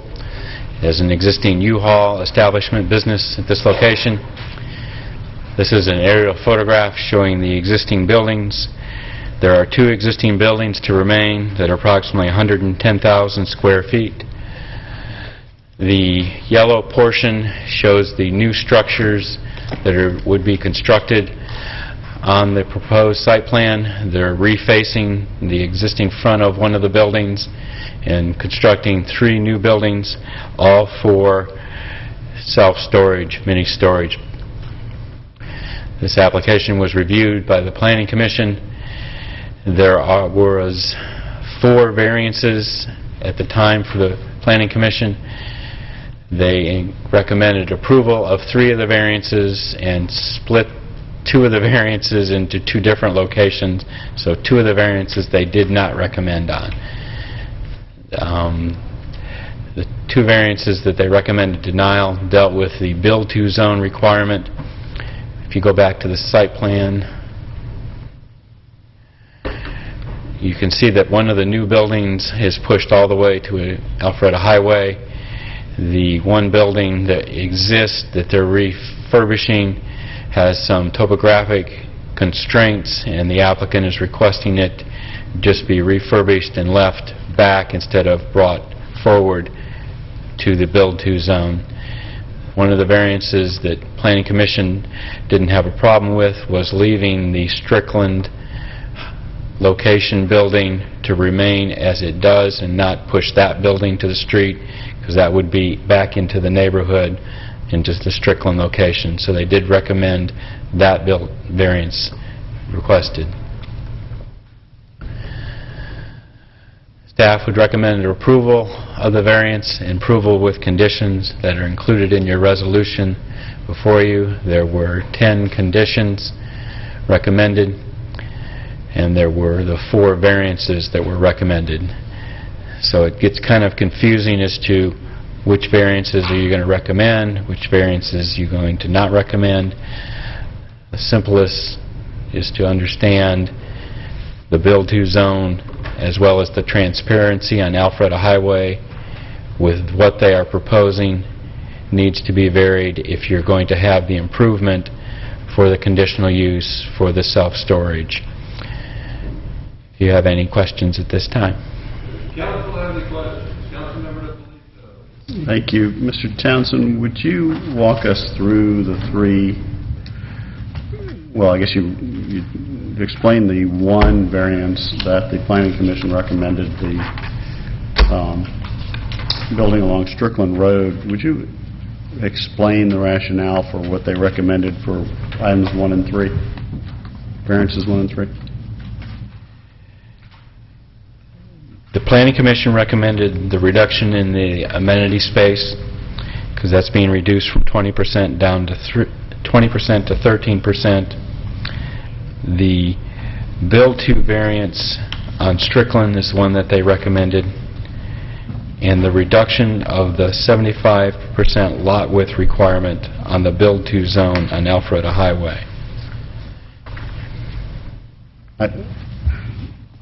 All right, so they, under number 1, the reduction in the amenity space, they were okay with. Right. And so could you explain how does that make the amenity space contiguous? The graphic I'm showing is showing the green, which is the landscaping area. We can split hairs of definition as to what is amenity space. What was requested is this area was enlarged. There was a complete row of parking adjacent to this location. Some of the parking was moved back here, and this area was enlarged, as well as this area in this location.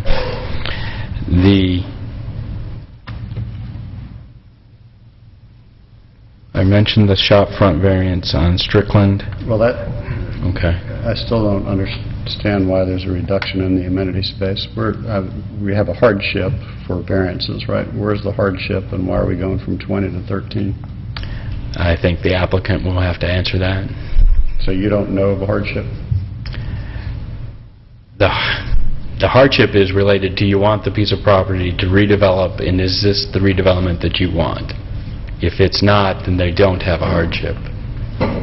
So there's no actual hardship, it's just, do we want the Do project? you want redevelopment dealing with improvement to this location or not? Okay, well, you answered my question. Okay. Oh, and I'm sorry, I interrupted you. So on variance number 3 that was requested, would you explain that? The reduction of the 75% lot width requirement in the Build 2 zone.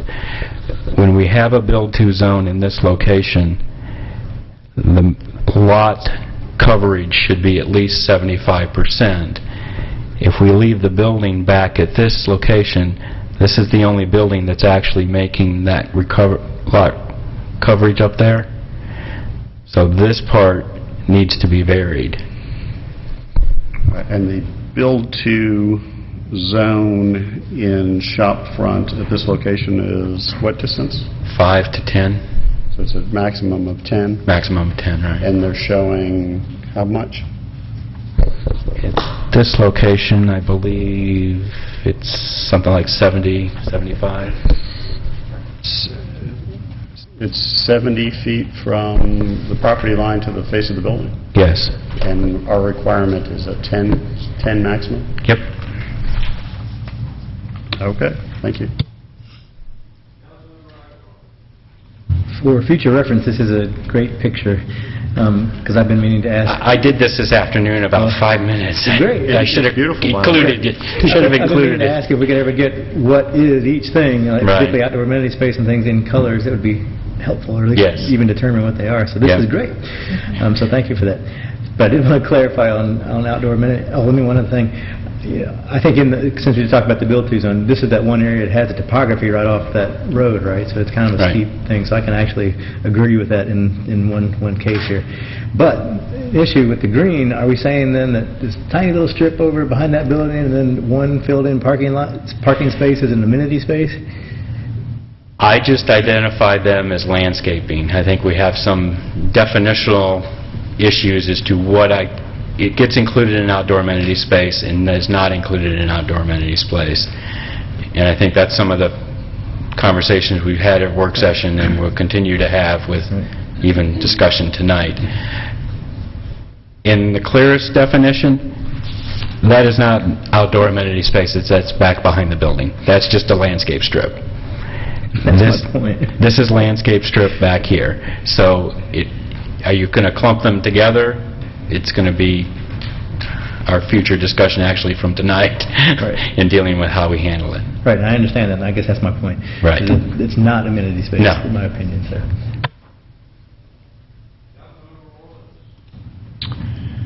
Okay, so those two strips you just pointed out, you Are say they? you're including them in the, I've included them as landscaping. which is what, 13% again? I think on this plan is overall 13% correct.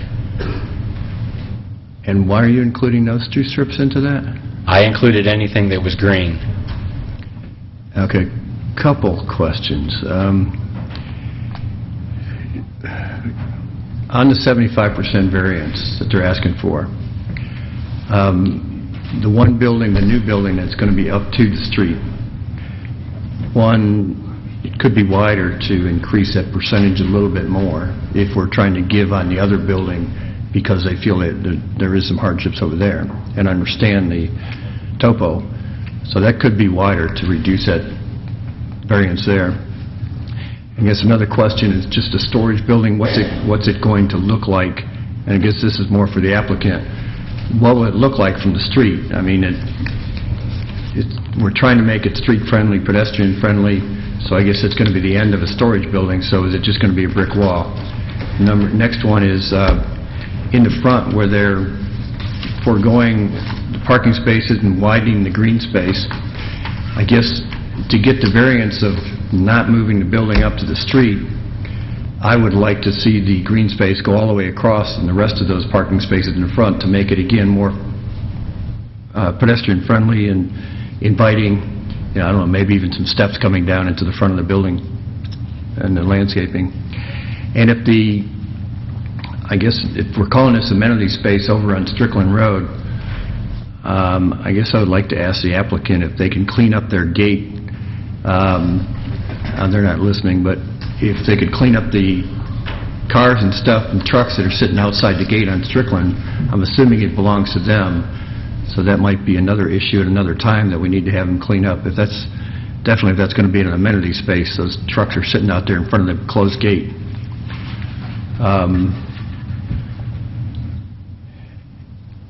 And the indication was they're getting rid of the auto repair in the back of the main building.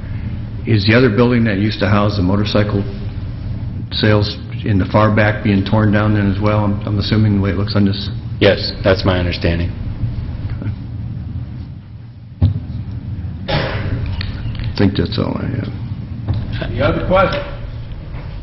I know the applicant has some elevations and drawings that they'll be able to at least represent some graphically how it would look. Councilmember DiPolito. Thank you.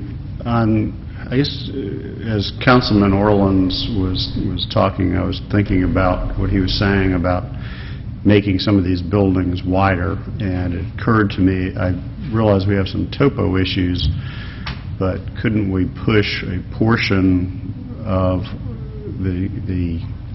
I guess the largest building in the middle there, take that purple area and push a portion of it up toward the street, so that when you come in off the street, you have buildings on either side, if that makes any sense.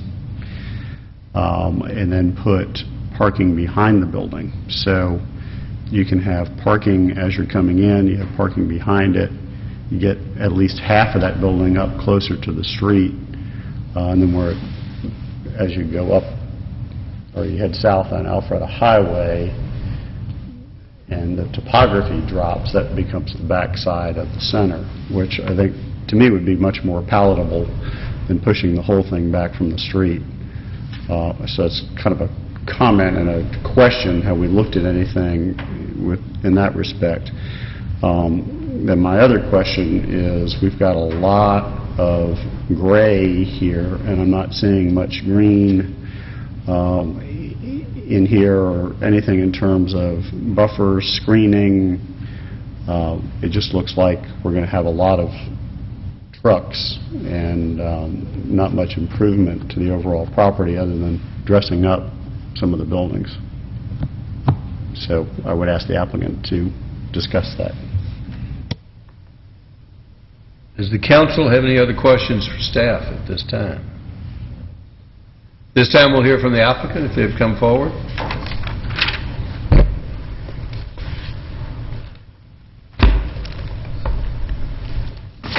Let's see how I'm doing. Let's start.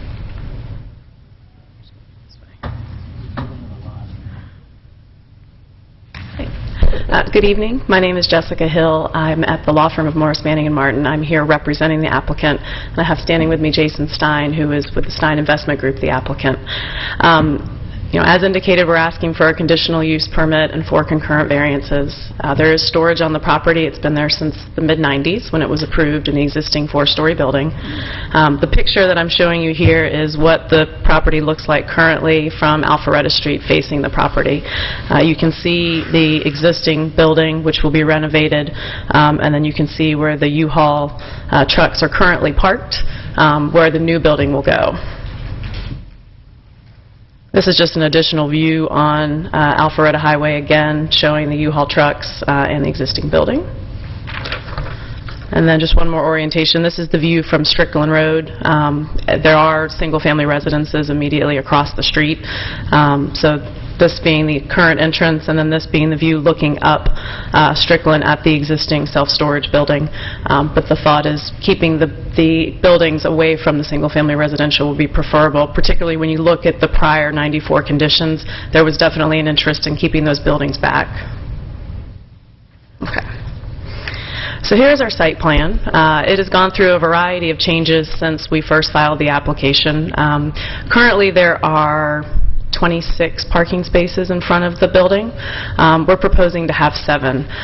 We've staged it down each meeting that we go to. We haven't had a lot of community input, quite frankly. We've only had input from the Design Review Board, from the Planning Commission, from staff. So it's good to be here in front of you guys today. Again, the project has currently 7 parking spaces out front. That's the minimum that we think is necessary to serve what is going to be not only the office for the storage facility, but there's also the potential for a small commercial component in that frontage as well, and we have some pictures of what that will look like. But the project, as most self-storage facilities are, is gated. There are going to be gates in this location, back here in this location, and then up on Strickland as well. Again, that's for security purposes. It prevents cut-through traffic. But we do need to have some limited number of spaces outside of those gates for customer service. One interesting thing that we have done since the Planning Commission meeting is there was some discussion about, well, if you have parking spaces up front, you're just going to have U-Haul trucks parked up front. That's not the intent. When we first filed the application, we didn't have this new building up on Alpharetta Street. We had just a big open space, like what's there right now, which is a big parking lot. Instead, trying to meet the intent of the UDC, we put a building there. We brought it up to the street. We're agreeable, as staff has recommended, to making it storefront on Alpharetta Street, and we're amenable to making it storefront around the side to some agreeable distance, and I'll get into that in a second. But it's not going to look like a big concrete storage facility. We have provided a space along the side of the existing building for the U-Haul truck return. It is not in front of the building, and Jason's pointing to it for me. It is not in front of the building, it's on the side of the building, and the thought is when somebody returns their truck, they have a designated place to go, put their truck, and then it can be moved into the back, where the applicant proposes to have the actual storage of the U-Haul trucks. Now, one thing I will add to that, my client's business is not the same as the current operator. He's under contract to purchase the business. It's not as U-Haul centric as the current business, so they don't foresee the need to have 20, 30 U-Haul trucks parked out front. It is an amenity to the business, but it is not the core of their business. So they don't foresee any issues with having the U-Hauls somewhat hidden in the back, which also accounts for the parking area that's being left in the back. Getting to what the facility will look like, this is the view from Alpharetta Street. This is the new building that is up on the street. You can see it has a storefront feel. We have added, and this will become clear in the next picture, added a little park area where we previously and currently have parking. One of the suggestions made at the DRB meeting was it would be great if there were some stairs to get down into the facility from the street, and we have added those. Those are shown on the site plan. So the thought is you could come, sit here, have your lunch. I don't know how many people go to a storage facility to have lunch, but it's certainly possible. Maybe, I don't know if they have outdoor seating at Dairy Queen, but they could come here. But again, we thought it'd be a nice amenity space, and it does add to our outdoor amenity. And then here is just one more look from Alpharetta Street. This one actually shows the monument sign, which is the subject of one of the conditions, which again I'll get into in a second. There's an existing monument sign on the property, which I think this one shows it. Yeah, it's a real big monument sign. We would like to have a monument sign. They're not currently allowed by your UDC. What we would like to do is pare down the existing sign into something smaller and more street-friendly. There are topographic issues on this site, which again I will continue to get into, but as you can actually probably see a little bit from the building or from this picture here. But we would like to have an opportunity to have some signage up on the street, and we'll discuss that in the conditions. This is just one more view showing the comparison of the Alpharetta Street frontage to what's there now, which I think is pretty compelling.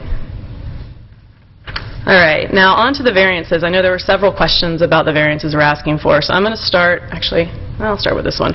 This is the variance about why can we not bring the building up to the street. The current building is 70 feet and change from the property line. Again, we're building the new building at the Build 2 zone, but this drawing here, the site section, shows the fact that from the property corner to the corner of the building, there's an 8-foot drop. From the building corner to the other building corner, it's like 6.5 feet to 2 feet. So it's quite a little slant, as you can see here, and it shows where the person would be standing in the actual building versus where they're standing on the sidewalk. The same issue, just to complicate matters, same issue is present on the site. This shows if you're standing in the building looking up at the street. It shows what happens if you were to move the existing building up to the street. You would be downstairs. You would be below looking up, basically putting your chin on the sidewalk depending on how tall you are. We've looked at bringing the building up to the street. We've certainly looked at bringing a portion of the building up to the street. There are some other considerations with the site, which actually I'm going to go back to the site plan. There we go. One of the first things that was mentioned to us when we met with staff about this project was you have 2 curb cuts on Alpharetta Street and one of them needs to go away.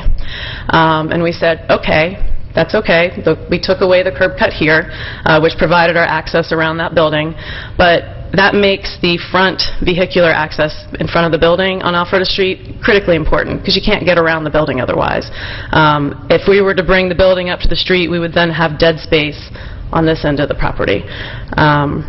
So again, that's another reason why we would prefer not to bring the building up to the street, in addition to the topography making it pretty much physically impossible.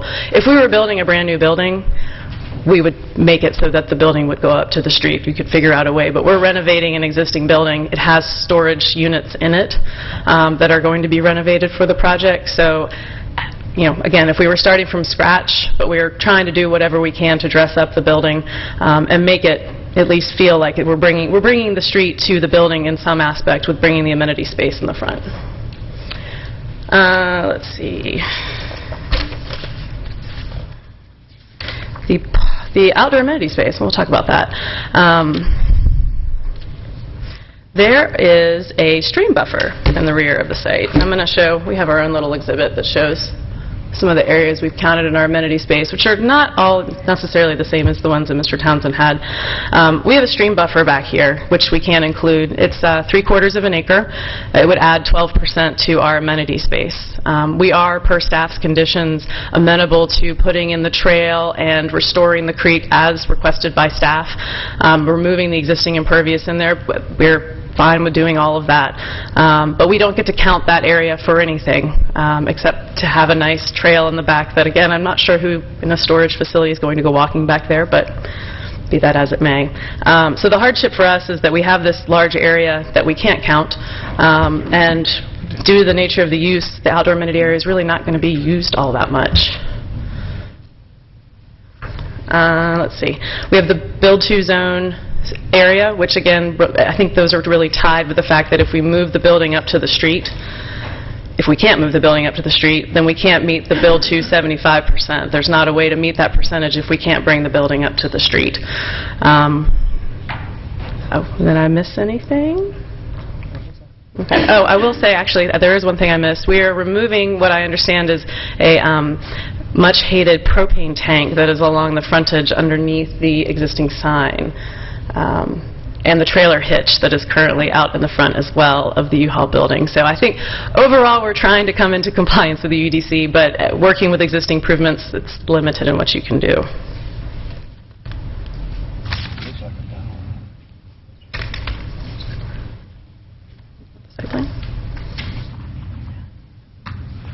Does the council have any questions for the applicant? Councilmember Eichelhardt. Can you go back to the site plan and show where the gates are going to be, please? Want a red one? So the gates will be, and I guess right now, first of all, let me make sure we're understanding that we're sort of changing the perception of what's there. So when I talk about gates, and I want to make sure I don't overlook something, but the gates now, there's barbed wire and there's chain link. I mean, that's not our program. So when we say gates, we mean sort of a black aluminum picket or wrought iron type gate. So the gates that'll be here will be operating gates, and there'll be that black aluminum picket. There'll be one right here, back here, and one over here, back here, and then one back here on Strickland. So the intent was to put the gates, set the gates back from the road, so that the property presents itself to the road, has plenty of circulation up on the road, without the gates causing any issue with that. No, I understand, and So that was the goal. I saw the pictures, and thank you, that is a good improvement. And my main question for asking is just to know what is the accessible frontage point for vehicles in front of the gate, so that's why I was wanting to clarify that. So it's, I don't know what you would call that, a big C kind of, where around the building, that's... Right. that Yeah, would be we the actually, open area. we scooted this one back to accommodate a spot for a U-Haul. So, one of the questions of the Planning Commission was, well, okay, well, when someone comes to return a truck, at least, you're not going to park them in front, but if a customer comes to return one and they leave it there for 15 minutes, it's going to be front. So, so we put that over to the side, on the side of the building there, and move the gate back. All right, thanks. And would you be amenable to not allowing U-Hauls to be parked regularly in those, I guess, is that the 7 spots along that Yeah, side there? absolutely. I mean, I understand people taking things in and out, it'll be there for a little while, but not to leave it like they are today. Well, yes is the answer. But that's not a point that a customer, say, would park a U-Haul and then load and unload. Any loading and unloading would be done back within the site. But if somebody's returning one, they may not bring it exactly where They may you not- want it. exactly. They might park the first Right. thing they see. So. Right. So I'm saying that's fine, but it's to not be left there as the showing, here's a U-Haul. Right. So, Yeah. It's the U-Haul is it's a funny thing. It's not part of our, as Jessica mentioned, it's not really a core part of our business. It's more of an amenity. Truthfully, a lot of people use U-Haul for a billboard on the street. We actually use them for a web presence. So we're on their website, which brings traffic to us. That's more important to us than having their trucks parked out on the road. And just one comment on the open space in near the front. That may not be where people come to sit because it's the storage, but ultimately, we're hoping that that whole area will be places where people Right. will go, and thank you for having that amenity there where people can go and sit there, or the one next door, or the one next door, and so on. That's the idea. Yeah, I think it's good. And, it really it stemmed out of the DRB, which someone made a comment of, if you can't bring the building up to the street because of the topography, then bring the street to the building. So that's sort of the genesis of that, and I think it'll be really nice. Thank you. And the parking that is there, the parking that we did leave up there is the parking that's sort of downgrade. So it's about 6 feet. It's right in here. So this is below the grade of the road. So the idea was, well, okay, you can't see the parking so much on that side of the property, and let's put the amenity where it's more flat. Councilmember DiPolito. Thank you. A couple questions about your architecture. The larger building kind of in the middle there, you have the building modification closest to the street. Is that the existing building modified, or is that an addition on the front of the building? You want to show the site plan Look or at the survey? site plan. Yeah, so here's this is the current site plan survey. So basically what we're doing is, they do a business here with their U-Haul where they put hitches on cars, which is not something that we do. That happens here. So we're removing this hitch bay, so this goes away. And then this is their current store, which is just a little bit small for what we like to do. So what we're doing is we're modifying it to kind of just cover the face of the building. So that, if you have an existing picture. Yeah, that's the comparison. Yeah, so there's the comparison. Basically, this right here would be covered, you wouldn't see that anymore. This gets completely redone. So it's like this. Okay, what about the rest of the building? The rest of the building, we're going to most of it's brick, so we're going to do a lot of painting. Some of it's some old beat-up metal, which we're going to replace with ethos. So is it going to look like this front elevation? Yeah, so it'll wrap. It'll be consistent all the way back. Okay, what about the other existing buildings? Do they get wrapped as well? So there's only, let me show you on a site plan here. Too many plans. There we go. The only other existing building on the site is this one, which is already an existing sort of brick water table and ethos building. You can kind of see it in this picture here. The other buildings are added, and they're going to be consistent with the renderings, the brick. It's more of a retail look. I mean, it's kind of what we do. We have, we're really more, we do a lot of retail development, so it's kind of a blend of our retail stuff and self-storage.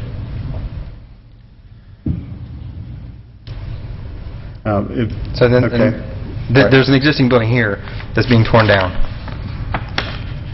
So it's an German auto repair shop that kind of uses these two buildings, the back of this building and this building. This building's really not very usable. It's in bad shape. So Okay, so you're using the footprint, you're just building a new building on it? we're going to enlarge the footprint on this back building a little bit.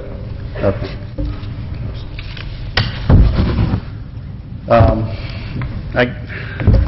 I see what you're saying about the grades. You're 8 feet at the corner. Right. You're really only about 6 feet at the 6 feet about southern edge. right here. Yeah, about there. 6 feet you can make up at a 3-in-1 grade. You could be down to grade in 20 feet. So you could pretty easily move the building up to within 20 feet and be right at grade. Now, you wouldn't have a drive in front of it. You'd have to figure out a way to put the drive around it. But one of the thoughts I had suggested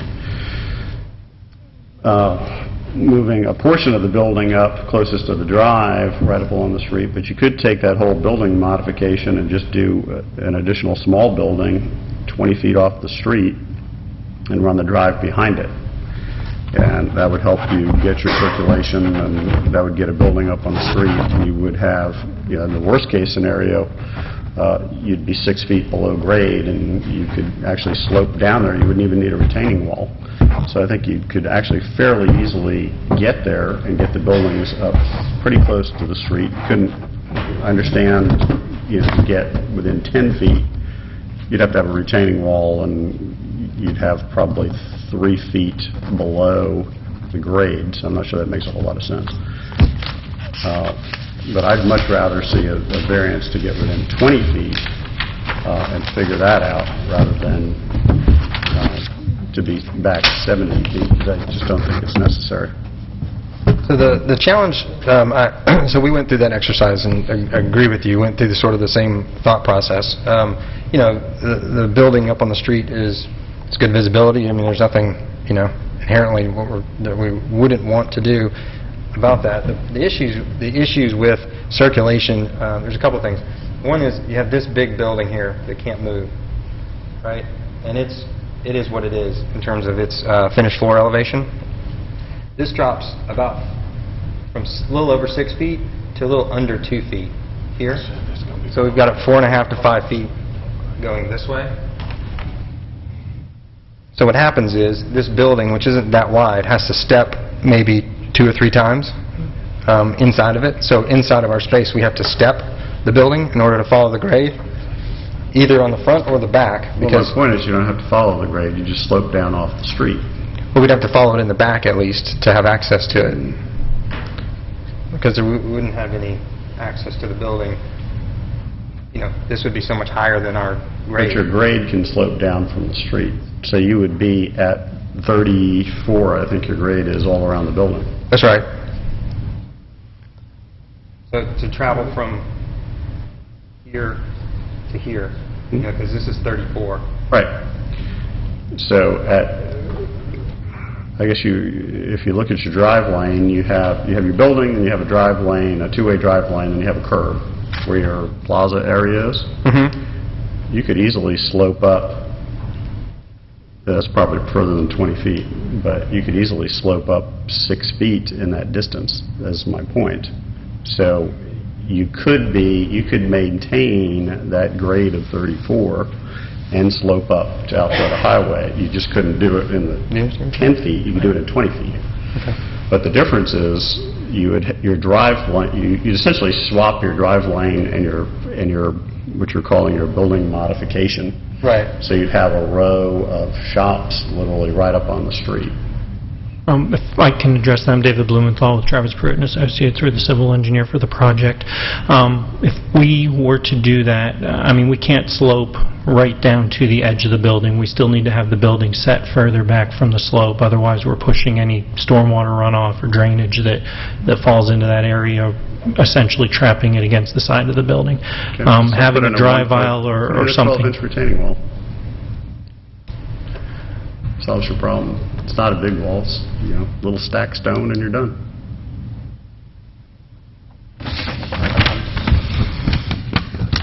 Other questions of council?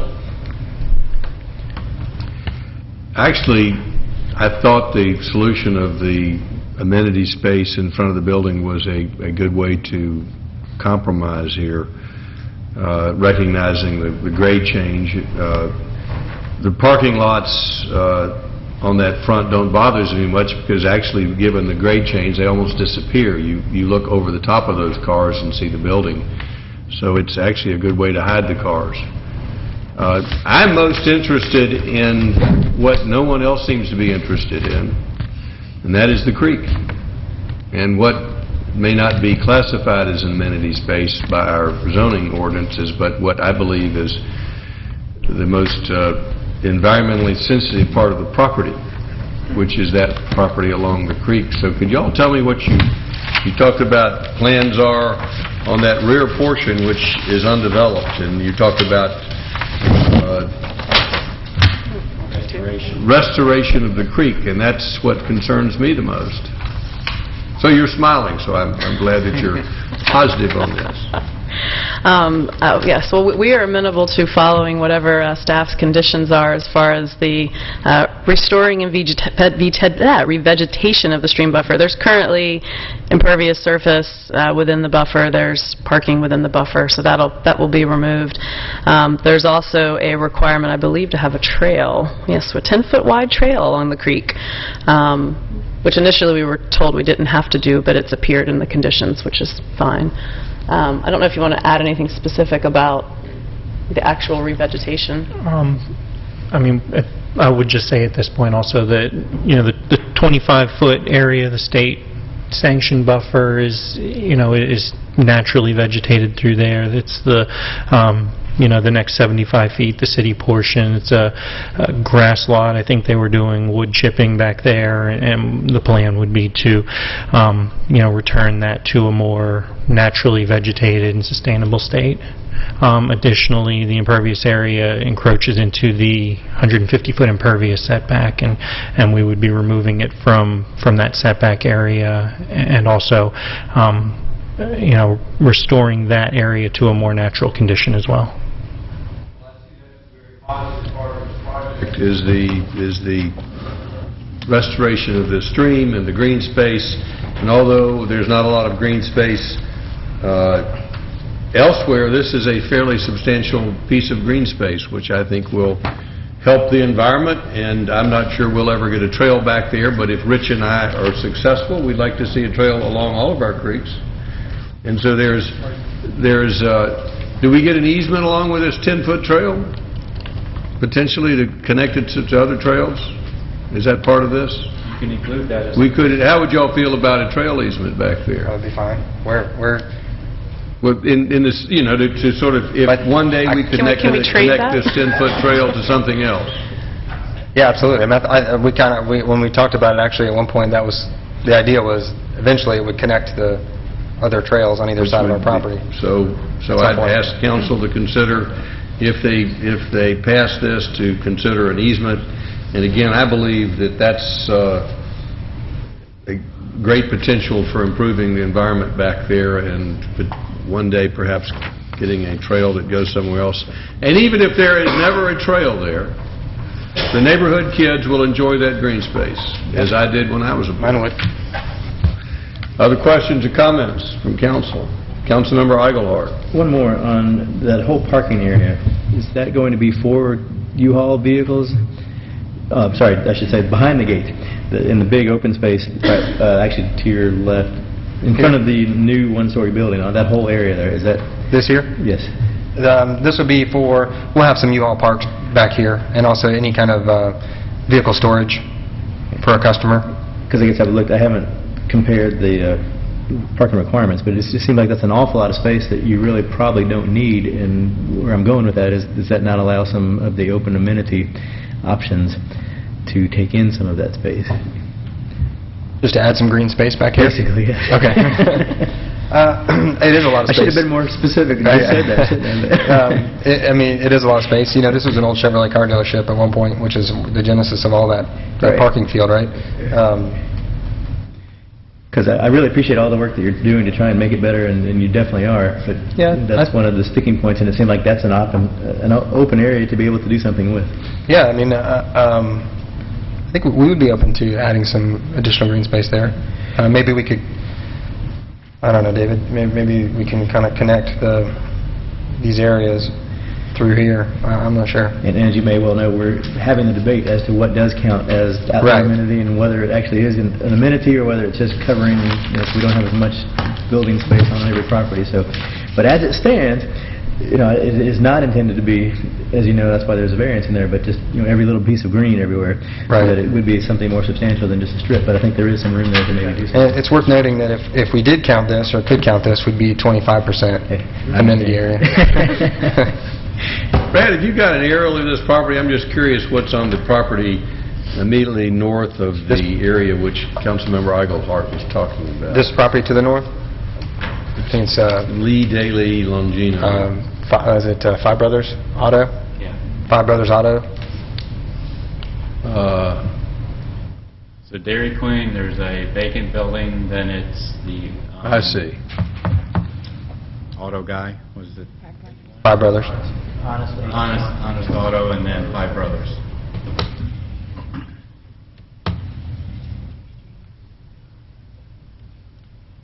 Good to know. Thank you. Other questions the council may have?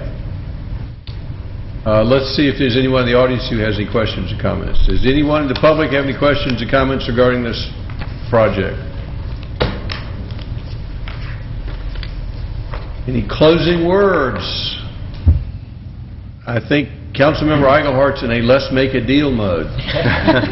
Well, I mean, I think you can tell we're happy to work with whatever the desires are, within the constraints of what we can do. We're certainly trying to make a property that's, we feel like, which is why we like it, it's kind of sort of in the center of this corridor between the downtown Roswell and all the way up to Holcomb Bridge, trying to make something look a lot nicer than it does today. So while the exercises that we've gone through haven't shown that we can push the building up to the street, just because of the topography there on the south side, I think sort of bringing that street to the building hopefully accomplishes what the UDC is trying to do, which is no parking fields between buildings and streets, and trying to work with the existing footprint of what we have. And I think what's really going to help this corridor as well is just removing all these U-Haul trailers that are there 24/7, propane tank, all that stuff. I mean, I think that's ultimately going to be a nice change. Well, let's see if we can entertain a motion and then see if... Yes, go ahead. If I may just add to my client's comments, there was one thing I did miss about the conditions, which I want to make sure before you guys start making motions are understood. We are amenable to the staff's recommended conditions, with two exceptions. Number 9 says the existing ground sign shall be removed. I alluded to that early on in my presentation. We don't want to keep the existing monument sign, but we can't build a new one. So we have asked for direction on whether we could move and somehow renovate the existing sign to make it a little bit more aesthetically All right. pleasing. So would you be acceptable to say a monument sign consistent with the elevation shown? That would be wonderful. And the second is something that came out of the Planning Commission on number 10. The staff's condition requires that the new building on Alpharetta Street be storefront on Alpharetta Street and also on both sides. The discussion at the Planning Commission was those are really long sides, and most retail or commercial buildings don't have storefront interior to the building or interior to another property. We have Dairy Queen next to us with a drive-through, and it's not accessible. So having storefront all the way down the back is going to create a glass tower area. Yeah. So the discussion that we had, and I think that the Planning Commission's recommendation was that we would do storefront on either side back to the gate, which at the time the gate was at 70 feet. So we would propose to do the same amount of storefront back 70 feet from the property line. Basically, there's storefront, it racks the building like this. Right. So from the street, you would see storefront, but as you're walking between the buildings, you wouldn't necessarily see storefront, which again would be, I think, consistent with most commercial properties. We have issues with the sign. Oh, darn. And Mr. City Attorney, if you could explain the issues with a monument sign. Shopfront doesn't allow a monument sign, so... The applicant's attorney suggested that somehow we grandfather in the existing monument sign and allow that to be improved. Is that a possibility? The way we allow improvements is basically exchange the panels, but there's... I could see a lot of improvements could be made to this. But for a shop front, I'm not sign's talking not allowed. Well, let's say, I understand a sign is not allowed for a shop front, but could they renovate the existing sort of pylon monument sign to make it more consistent with the existing monument sign? Why I think that sign's in the middle of their building. Why don't they put signs on the new building that is adjacent to the street? We're looking for a solution here. What's wrong with the way you're showing the monument sign on this picture? Shopfront does not allow ground signs. Shopfront is a designation, does not allow ground signs. Oh, on the UDC shopfront. Correct. Councilman DiPolito. I think the nature of our problem is that under shopfront, the buildings are supposed to be on the street, and therefore you don't have a monument sign. So my recommendation, again, is to move the building up to the street. Then we won't have to worry about the sign. And in all seriousness, I do honestly believe we could get within 20 feet. You could have a nice sidewalk and a landscape area out front, and I would even recommend pulling back the new self-storage building that's closest to Dairy Queen, slide that back 20 feet, make the whole thing consistent. And then you'd be right up on the street and you wouldn't need a monument sign. Well, here's where we are, moving buildings, building new buildings. We seem to have a lot of remaining issues. I'm sensing that there is a spirit of compromise here, but also it's difficult to work out a compromise of this nature from the dais. So does staff believe further discussions, and I hate deferring things, might be productive? Is there any further comments from the council at this point? I have one last question.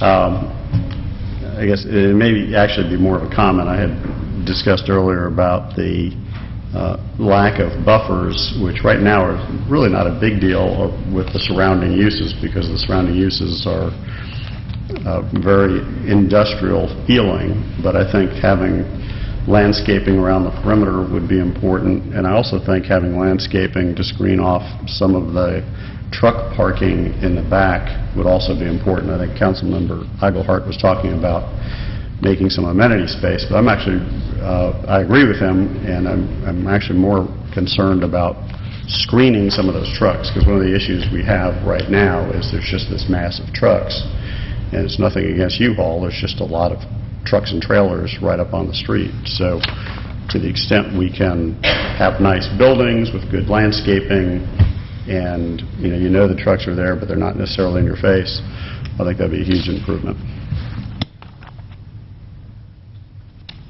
Well, we have two possibilities here, Council. We can try to structure a motion which brings everybody together, or we can move to defer and try to work something else out, or we can move to deny. Councilman Eichelhardt. I would suggest you defer, because I think there are a lot of different thoughts, and however you come up with those, we may not even agree up here. But two things I want to say is, one, I really appreciate your hard work on this, because I think you have the right attitude and you're trying to do the right thing. And unfortunately, you're caught a little bit in where we are in the situation, and we have to be careful, I think, for the other things that we're going for in the future, and we just throw it, in my opinion, if we throw it all out and say, well, it's okay on this one, then the next 10 that come along, we're in a bad situation, so we have to be careful to apply what we can here. So that was my comment to Brad, is what do we do from this forward? So that's what I think, is that we need to try and stick to that as much as possible, but to try and work with them as much as possible. So, Councilmember Orleans. I'd have to say that I was pretty skeptical coming into tonight, but I do appreciate the fact that we're getting a new owner, and your whole attitude and thought process is much better. So I think we're trying to work with you. So I would also think that maybe deferral might be the best avenue, and see what you can work out. I mean, if you can't, you can't, but take another look at it and consider some of the thoughts that we're kicking around tonight. So I think that might be the best avenue to go right now as well. So give me some relief. Make a motion to defer. So moved. Motion to defer by Councilman Orleans. Is there a second? Second by Councilman Eichelhardt. What date? January 12th? Are we going to have enough time? Yeah, next normal meeting, if that's good with them. January 12th. The applicants. Before we take a vote, does the council have any additional comments to perhaps let folks know what they would like to see? Councilmember Diamond. Thank you, sir. I do think, David and I talked last week about how to make the monument sign work, and it doesn't sound like we have a lot of option that doesn't take a lot of time. But I'm not sure in the big picture that really serves us. I think the amenity space is less an issue than getting rid of some of the impervious, because I'm like you, I don't think people are going to go sun themselves in the back of a storage place. But if we can, any place you can take out impervious surface, that's always a good thing.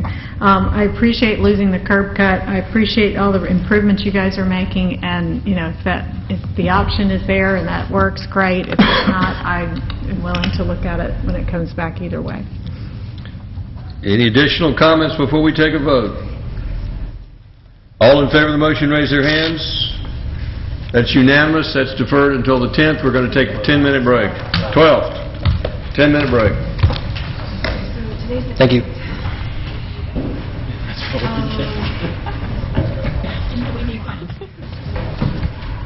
We have to initiate when we're off. So typically we either initiate here when we get back, which is too late, or we can try and do it if we 03620, Metropolitan River Protection Act Certificate, Willio Trail, Phase 4. Mr. Townsend. This is a city project for a MERPA certification for a boardwalk pedestrian trail along the Chattahoochee River. This is Phase 4. This is the location for we just need City Council to approve the certification. It's been found consistent. Councilmember Diamond to approve. Is there a second? Second by Councilmember Orleans. We have been working on this project for how long, Recreation Department? 10 years. 10 years. Who says the federal government's slow? 10 or 13 years. It's at least 10. It took Morgan Rogers to make it happen. How about that? And this is a project with no significant impact. Took us 10 years. Can you imagine what would have happened if it had been significant impact? How long it might have taken? All in favor? All in favor? We have to have public. Public comment. Does anybody want to comment? The reason I say that is because that's the only reason Come forward and ask your question, please. Who is the question, who is the engineer? Stacy Zarpentine. And if you'll give us your name and address, please. Stacy Zarpentine, 1736 Wood Creek Trail. I just want to know who did the study, the environmental study around the impact? The city hired the local firm AEC Engineering, and they provided the plans and the study and the information to Who was it again? AEC. AEC. All right, thank you. Anyone else from the public wish to comment or have any questions? Any further discussion by council? All in favor of the motion, raise their hands. Passes unanimously. Next item is initiation of a text amendment to the Unified Development Code for outdoor amenity space. Mr. Townsend. This has been discussed at a workshop. We are here this evening to initiate the text amendment to start the formal discussion. The areas in red was provided at the committee meeting. We did discuss adding sidewalks and walkways into the outdoor amenity space definition, dealing with the calculation for the location.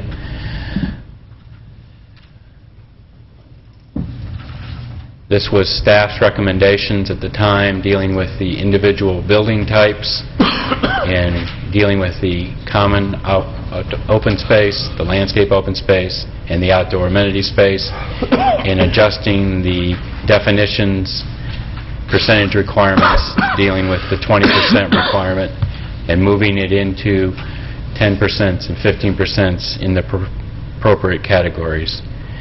This is just for initiation. It will come back to council for formal adoption after Planning Commission review and recommendation. So there will be a public hearing before the Planning Commission? Correct. Opportunity for people to be heard then, and then there will be... Two readings. Of the ordinance, and this will be coming back to committee also with council? It will be not be coming back to committee unless council wants it to, but it will It'll be probably coming back to committee. Okay. This will be coming back to committee for further discussion if it is initiated. It will be on the agenda to ask if there's any further discussion before it comes to the council. If there's no further discussion, it will not be discussed. Okay. But I will place it on the committee to make sure if there's any further discussion, we smoke it out at committee. Councilmember Aguilar. That actually was going to be my question, because I have issues with as it is, and I don't want to go through a whole process before it comes back to us. So if we're going to discuss it in committee, I won't rail on it too much right now. I'm okay with the initiation. I had It will be on the calendar after, I'd like to see it go to Planning Commission for their comments. All right, so I should give, well, I'll wait then. But once it goes to Planning Commission and they have their comments, I'd like to see it come to committee before it goes to the first reading. That would likely be the January or February committee then. Okay. Well, then come back to you. I would like to make some comments. I'll wait till the appropriate time.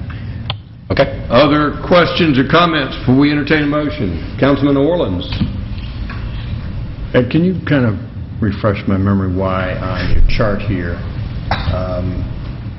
6-11 or Z611, which would be the next page, would be past this, office and commercial zoning districts chart you've got there, like this. That was in the backup material to show what the prior zoning had as just a landscape requirement. It did not have even an outdoor amenity space. Okay. This one back in before UDC. Right. That Okay. was providing backup material as to what initiated and how we migrated from just a landscaping requirement to three other requirements. Okay. Okay. Councilmember DiPolito. Thank you. Mr. Townsend, a couple of questions about some of the text under the landscaped open space. It says a required neighborhood compatibility and/or stream buffer is considered part of this definition. And then it says a required state stream buffer is not considered part of this definition. So what is the difference between a neighborhood stream buffer and a state stream buffer? The state requirement is the 25-foot requirement. The city's stream buffer requirement is the 50s and 75s and 100 and 150s. So we're making it, if it is a city requirement and we're requirement of the property, we can include it as the calculation. Okay, I would suggest we clarify that and say a neighborhood compatibility buffer and/or a city stream buffer. Okay. Just to separate it, because it's a little confusing the way it's worded. Okay. The other question I had for you is actually similar to that, and if you go to outdoor amenity space, item B6, says a required neighborhood compatibility and/or stream buffer is considered outdoor amenity space. So is the buffer considered outdoor amenity space, or is it considered landscape open space? We're included in both. If the way it's being initiated, it's in both. Why? The simple answer to why relates to get to a 20% calculation. That's where everyone is having the difficulty, because we don't include enough names or definition types in that. So in some of the criteria where we have larger landscape area requirements and smaller outdoor amenity space, they have to have something to grab to include in that definition that will be identified as that percentage. So it can't be both, but it can be one or the other, depending on the situation? Depending on the situation, they'll probably include it in one or the other. Okay. I still have questions about that, but I'll let that go for now. I just wanted to point out that it looked like we had it in both places. But so you can't count it as both things. You have to count it as one or the other. One or the other. Okay. Then my last question or comment was under 5A, where it says ground level common area facilities such as sidewalks and walkways. I think we want to be careful with that, and that we talked a little bit about this at the committee meeting, where you don't want just a typical sidewalk that you have to have that's next to a building count as amenity space. But if you put in sidewalks that are above and beyond that required by code, or if you put in a multi-use trail instead of a 5-foot sidewalk, right? I'm not exactly sure how you word it. Maybe you just say beyond that required by code. Okay. I'm fine with those areas being amenity space, but if it's something you have to do anyway to get into the building, or you have to do just as part of the building code, is it truly amenity space? And the answer is going to be it depends. You know, if it's a sidewalk on the back of the building, that's essentially a sidewalk for fire access, or right. Or a service car. Service road. I mean, it's clearly not amenity space. Right. So I'd like to see how we can word that to try to fine-tune that a little bit. We can work on that. Thank you. Councilmember Eichelhardt. I guess this actually is the appropriate time to make comments then about some of the specific elements. And I'm okay with the charts and the numbers. I think some of those make sense, and so I'm okay with that. But I have, as I said during the committee, I have problems with some of the changes that we're making themselves, because to me the intention was, as I said earlier, to call something an outdoor amenity space when it's behind a gate at the very back of a storage unit just doesn't make a whole lot of sense. Right. But the intention of that initially was to not cover the whole place with some kind of impervious surface or building. And all along we said that, well, you can't don't worry about a 75% building coverage, because you can't actually do that because we have all these other requirements in order to keep you from doing that.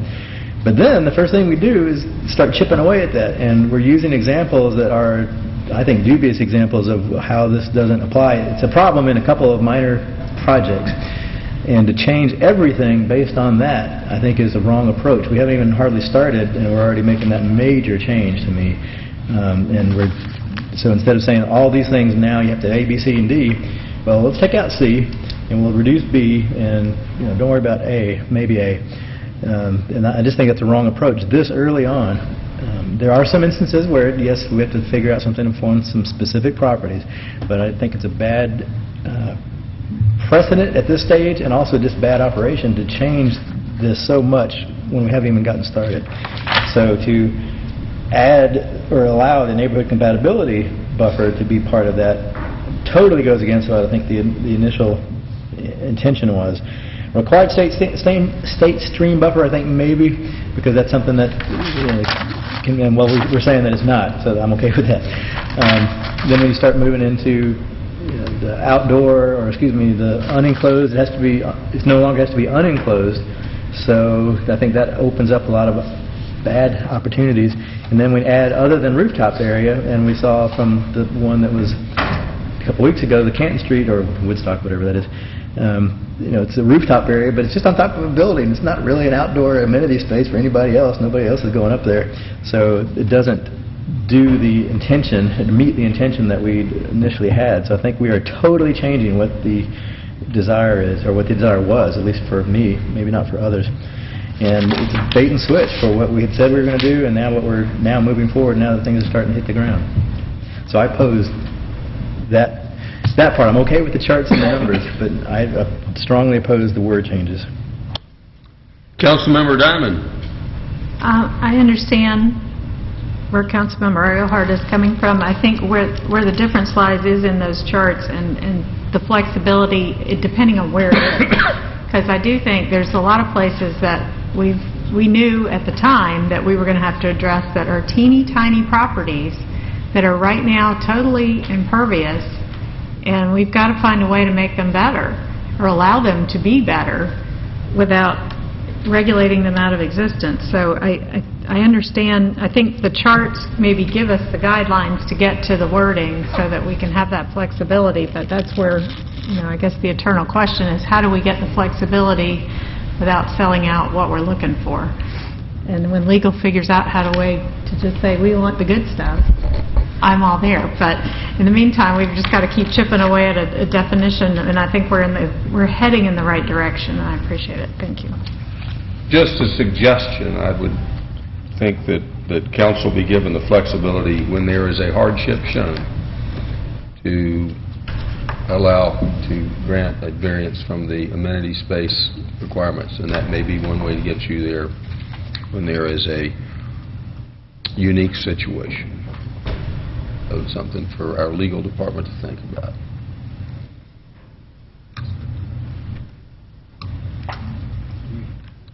Any other questions before we entertain a motion? Councilmember DiPolito. I guess, just to clarify what you were just saying, we have that ability to do that now, right? Couldn't we just vary it now? For a So we hardship? do have a right to grant a variance. So we wouldn't need to change this at all if we wanted to keep it and just What did you say, vary it. Mr. Davidson, if you'll give us... The variances go to BZA unless there's related to a rezoning or a conditional use.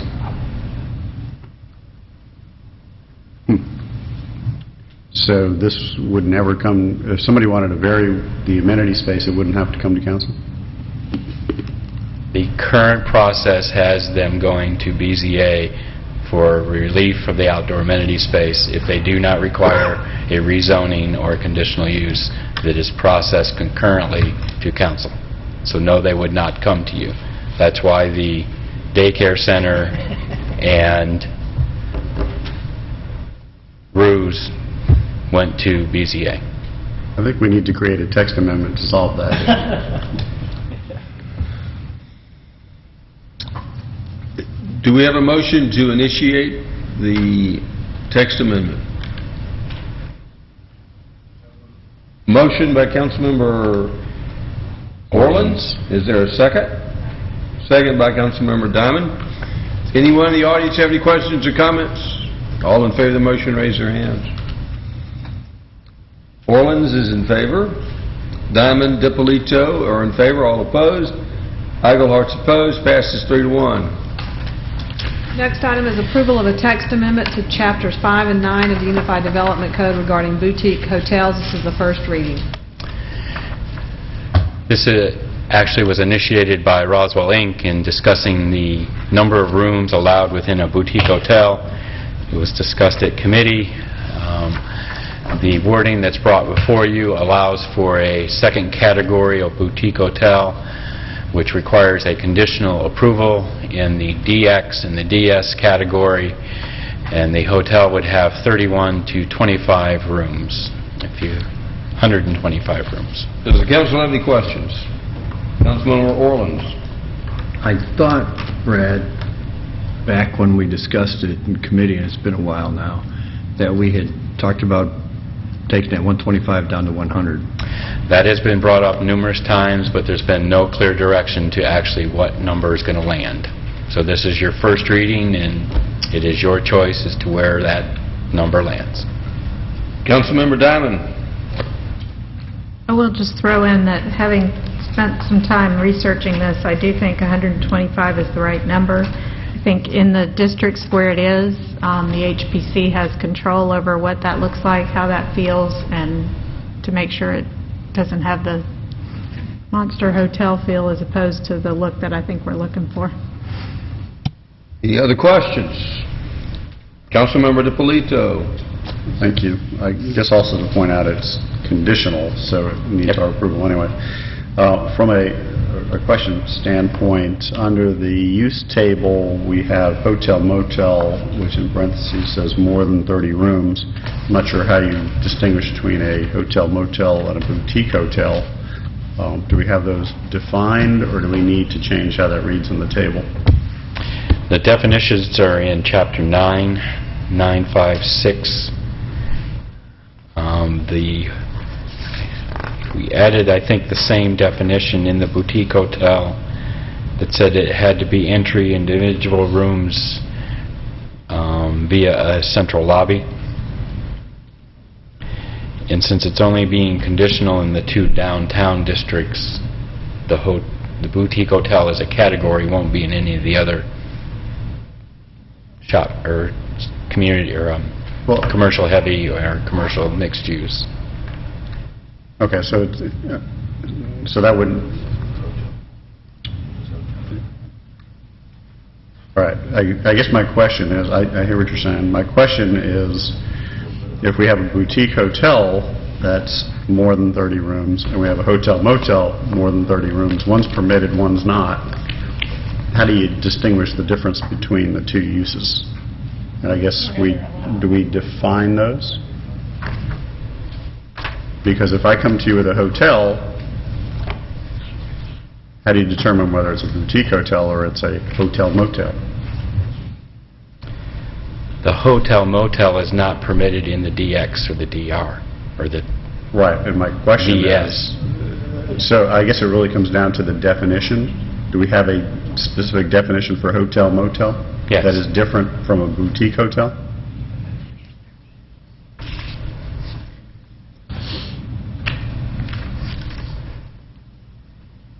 Any other questions? He hasn't answered my question yet.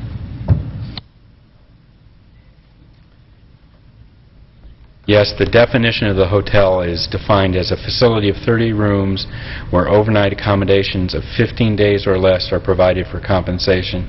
The hotel motel includes accessory uses, full dining, bar, retail, special events, and conference areas. So it's the days controlling of more than 30 for compensation. And that's not included in the downtown districts as a use. Say that again. It's a facility with more than 30 rooms where overnight accommodations for 15 days or less are provided for compensation. Couldn't I guess I'm just struggling a little bit with the definitions between boutique hotel and hotel motel and the potential Can you conflict there. assist? Just because I read the definition, not because I actually know, but the reference between the hotel motel and the boutique is conference center. I don't think at a boutique hotel the idea would be that there would be a conference facility or necessarily a special event facility. That's the difference in the wording. At the end, right. At the end. Right. At the end of the definition. That's the difference. Boutique doesn't have conference center and special events, and hotel motel does. So if I wanted to build a boutique hotel that had a special events room, it would be considered a hotel motel? I don't think a room would be, like if you had a room in there where you could have a special event. I think it's more of a special events facilities, and perhaps square footage comes into play, because it could be used for a boardroom this morning for a meeting, or it could be used for a dinner this evening. You know, a special events room versus a special events facility where there's multiple rooms involved, more of a common area. It would be up to this council to define that, I think, to your point. Well, yeah, and I guess I'm trying to help our staff and make sure we have clear definitions, because one is clearly not allowed and one is allowed. So we need to, I think we just need to make sure we have a distinction between those two definitions that is measurable. 30 rooms versus 29 rooms, that's pretty obvious. But when you start saying, what's the difference between a special event area or room versus a facility, who determines what that is? So I'm not arguing this. I actually like what we're doing here. I just want to make sure our definitions are clear. I think special event facilities are in both. It's the conference center that is not, the conference center part is not in a boutique hotel, but the special events facilities are in both. Right. In the suggested wording. I'm sure staff will take a hard look at this and come up with good definitions before the second reading. No, this is the first reading. This is first reading. Is this the first reading? This is first reading. All right, Mr. Davidson, would you read the ordinance, please? Thank you. This is an ordinance to amend Chapter 5 and 9 of the Unified Development Code, UDC, to add as a conditional use in the categories DX and DS the use of boutique hotels 31 to 125 rooms. Now therefore, the mayor and council of the city of Roswell, pursuant to their authority, do hereby adopt the following amendment. Amend Article 5, Downtown Historic District, Table 5.5.2, Use Table, add boutique hotel 31 to 100 use C in the DX and DS category. In Article 9, use provisions, Section 9.5.6, overnight lodging, add the following, text of which is incorporated herein by reference. Never approved. This will be the first reading. I'm going to suggest, given the extensive discussion we've had at a late hour tonight, that this also go on the committee agenda for discussion. Make sure we clean up definitions and whatever else before we get there, and that we don't continue that conversation until 12 o'clock tonight. So do we have a motion? I have a motion. Are you thinking of December committee? Or The committee before it comes back to this council for a second reading. Yes, okay. I'll move for approval of the first reading with the caveat of changing 125 to 100. Motion to, is that a motion to approve at 100? Motion to approve at 100, is there a second? Fails for lack of a second. Do we have any other motions? Councilmember Diamond. Move to approve first reading Is that at 125? as written. Move to approve the first reading as read by Councilmember Diamond. Is there a second? Do I hear 112? Second by Councilmember DePolito. Does anyone in the audience have any questions or comments? Any further discussion by council? All in favor of 112, raise their hands. No, 125. 125. Councilmember DePolito. Do we need to include that we're bringing this back to committee, or that's a... I'm bringing it back to committee. I have placed it on the agenda by fiat here. I've just... Councilmember DePolito, we have a motion and a second. Any further discussion? All in favor of the motion, raise your hands. DePolito, Diamond, Eichelhart, was that yes? And Orleans. First reading. For first reading, he's voting yes. We'll bring it back to committee at the next available committee meeting. Next item is approval of initiation of a text amendment to the Unified Development Code, Section 11.6.4, Development Impact Fee Computation. Staff is requesting that the council consider deferral of this item. We are in the process of reviewing the history of this, the most recent analysis related to transportation component, and we would ask that you allow us some more time, please. Do we have a motion to defer? Move for approval. Motion for deferral. Motion to defer by Councilmember Orleans. Is there a second? Second by Councilmember DePolito. Anyone in the audience have any questions or comments? Any further discussion by council? All in favor of deferral, raise their hands. This is to the 12th? January 12th, is that what we're deferring it to? We would like to come back to committee, please, All right. in January. So this is deferring until the second meeting in January or until February? The about the- February. How about deferred without a date? Deferred this, right now, we're going to defer it until the first meeting. It will come to the January committee meeting and then to First council in meeting February. in February. Yes, sir. All in favor of, does anybody have any questions about the date? I don't think we're going to need to take another vote. Committees and... First meeting in February, it'll come to committee before then. Next item, please. All in favor? Oh, did we vote? No. All in favor of the motion to defer? Unanimous.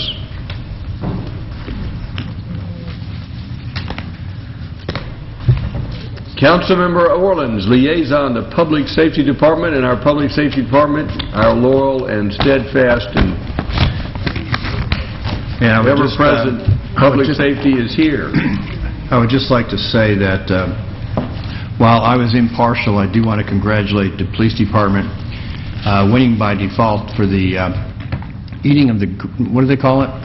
Grim Reaper. Grim Reaper. They over won at by Lucky's. default. How did that happen? No, we're not going to Well, discuss that. one of the firemen couldn't keep it all together. So while he was very quick and thorough in cleaning off his plate, he didn't exactly hold on till he got home. Did not finish. DNF. Oh, he finished. He just gave it back. Well, that's a DNF. I can call it did not finish. Chief Grant, go ahead, please. This is a contribution agreement between the City of Roswell and the North Fulton Regional Radio System Authority. Essentially, this is an acknowledgement of the transfer of power from the IGA, which was signed back in January of 2013, to the authority, which was went into effect July 1 of 2013. So the financial amount that this agreement mentions was actually approved in the IGA. This was brought before council back on November 24th, and the issue at that time was when the financial contribution amount would be reviewed by the authority. Roswell has an interest in that because we're number one. We pay 32%. The other cities pay less than that.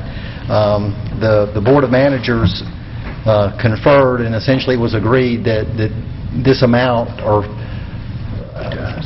the formula that would be used to determine who pays what in future agreements would be reviewed as part of the budget process with the authority.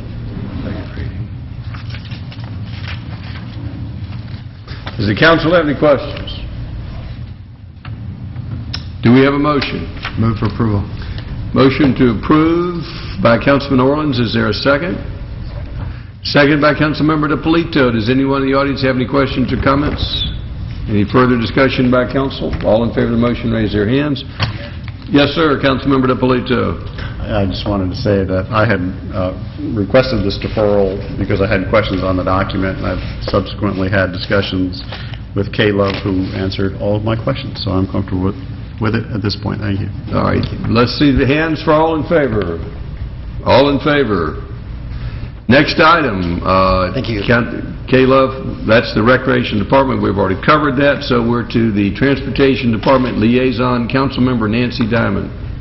Thank you, sir. The next item is approval to amend the City of Roswell Code of Ordinances, Article 22.7, golf carts, to permit use of golf carts, personal transportation vehicles, PTVs, on 25-mile-an-hour roads and below, I assume. This would be second reading. It was deferred from November 24th, and Mr. Clyde Strickland will be here to tell us about it. This was presented at committee, and you discussed it last time. Last time you had some questions about Peachtree City. I think we provided you some information about that. We've also added a section that discusses the operation of the personal transportation vehicles and where they may be used within the city, and adds the opportunity that you might want to add a personal transportation vehicle plan. It's an optional element. Other than that, it is as it was before. It provides the enabling legislation so that you can designate 25-mile-an-hour roads, you can designate where they cross, and in school zones, which are the areas that we have identified as most appropriate for those areas. When would this become effective if we pass this? If we pass this, it becomes effective when we actually put up the signs that document that we are a golf cart-friendly organization. So it does not become effective immediately? There'd be a budget amendment to put up signs, and there'd be discussion of where those signs go? Correct. There's 7 signs that are required to be located at the city limits where you cross the state highway, which are all of our city limits, and there are 7 signs. When those 7 signs go up, it could become effective at that time. Does staff believe that we need any regulations to accompany this, or that we need any plan to accompany this? This is the first step, which is enabled by state law, just to do it on 25-mile-an-hour roads. If you go to more advanced roads, 30 miles an hour, 35 miles an hour, then there are other things you have to do. I have withdrawn my support for that at this time, and I think Nancy Diamond, I think it's wise to see how it works at 25. So we're not, council, we're not advocating for anything other than 25 at this time. And we like that as well because it gives us the try one, and really that lets people ask us where they would like to have those connections made, and we'd like that better anyway. This enables gives you the local authority. It tells you what are the equipment that's required on the golf cart, and it gives you the local authority to establish the conditions as it is right now. And so this is the brief. Does the council have any questions? Councilmember Orleans. Couple of questions. One, I think in what we had already passed in the country clubs areas, we had indicated they had to be street ready, which meant turn signals and all that. And then I think the wording was changed in this direction to they must meet the requirements of general law as to registration, inspection, or licensing by the state. Does that still include being street ready for turn signals and brake lights and all that stuff, or how does definitions compare? It does. It requires that they have a brake, reverse warning, power switch, headlamps, reflectors, tail lights, horn, rearview mirror, safety warning labels, handholds, or hip restraints. Okay, and my other question is, Section 2276, it says, in the last sentence, it says, delay of other motorized vehicles is not permitted. You want to give us some indication of how we're going to enforce that? It's kind of like we do when people complain, then you go enforce it. The requirement is that the golf cart has to act like a vehicle, and it has to, if it's using a road that it is shared use, it has to act like a vehicle. That's one of the standards that you're adopting when you adopt the state law. It can't pass in the lane, it has to take the other lane, they can't race, that's considered in their standards, and they can't drive parallel to each other in a single lane. So the very things that require that they do, you have to act like a vehicle. Talking to the mic. Talking to the mic, please. You have to act like a vehicle, basically. You have to drive a car like a vehicle. But how are we enforcing delay of other motorized vehicles is not permitted? Same way we do today. If you have a vehicle that's delaying 5 cars, then that's what you'd have to do. So you have to call 911 and see if a police car can get out there before they disappear and so forth? Exactly. So it's like no purpose in having it in there, really. But keep in mind that these are only enabled in 25-mile-an-hour streets, so you're not going to see them on the major streets. It's within the subdivisions mostly. I understand, but they can only go 10, 12 miles an hour, so. No, they go about 20. If you soup them up. No, I'm just telling you what they average. I followed them before. They do about 18 to 20. There's 2 different types of golf carts. There's those that are just authorized to work on golf carts and golf courses, and they have 1 speed limit, and those that we're authorizing here are the ones that can go up to 20 miles per hour, 25 miles per hour. Other questions? Councilmember Diamond. I just wanted to verify with Mr. Davidson that this was not just 25-mile-an-hour streets. It was up to or 25 mile an hour or less. Right, they'll be permitted on roads that are 25 miles an hour or less. Okay, and do we anticipate needing a budget amendment to make those 7 signs? We're going to look at, no. Okay, so you don't need No. us to make those. You can go. We've already got 2 of them already made, so you know. Okay, thank you. Councilmember I can have one more DiPolito. question. One more question by Yeah. Councilmember Diamond. So if I'm driving my car slower than the guy behind me wants me to drive, what's the recourse then? If you're driving your car and you're delaying more than 3 vehicles, I understand by state law, then you are impeding traffic. So it's And they the can same write thing. you up. Thank you. I am going to suggest that we publicize this and consistent with Councilman Orleans and let folks have some warning that this is coming so that when they show up, people aren't surprised. And so I'm suggesting that we don't put the signs up immediately and we give people a little warning. Councilmember DiPolito. Thank you. A couple of questions. Mr. Strickland, what is the licensing requirement for both the individual and for the golf cart itself? A golf cart that operates only on the golf course property is not required to be licensed either by state law or by this ordinance. That's basically private property. If you buy a 6-wheel Gator and want to drive it on your farm, there's no requirement for it to be licensed. It's only if it drives on the streets or in the other areas that it would be required to be licensed. So both the driver and the cart need to be licensed if it's used on the road? If it's on your road, yes. Okay. All right, and so does that get licensed with the city, or is that a Yes, state it has- license? No, it has to be licensed by the city if you so choose to do so. If you adopt a personal transportation vehicle plan in it, you require the licensing, then you can register and license those vehicles. And you can charge a $15 fee for every 5 years, and that's in those optional standards that we put in the first section. But if you don't, we're not required to. What you can't do is require it to be licensed by the state. I suggest we bring this back to committee to discuss licensing and the effect and the date in which we will post these signs. So staff, do not post the signs, and if we pass this tonight, until we come to committee and come back to council with a vote. Mr. Mayor, may I? Councilmember DiPolito. Hey, it's my turn. So I was interrupted.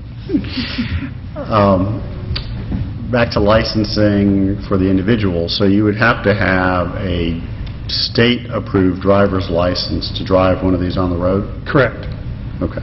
But the cart can be licensed by the city? The Yes. vehicle? Correct. Okay. You had referenced some information from Peachtree City. I did not see that. Was that included somewhere in our information? I think we may have emailed it to you. Basically, what they just have is a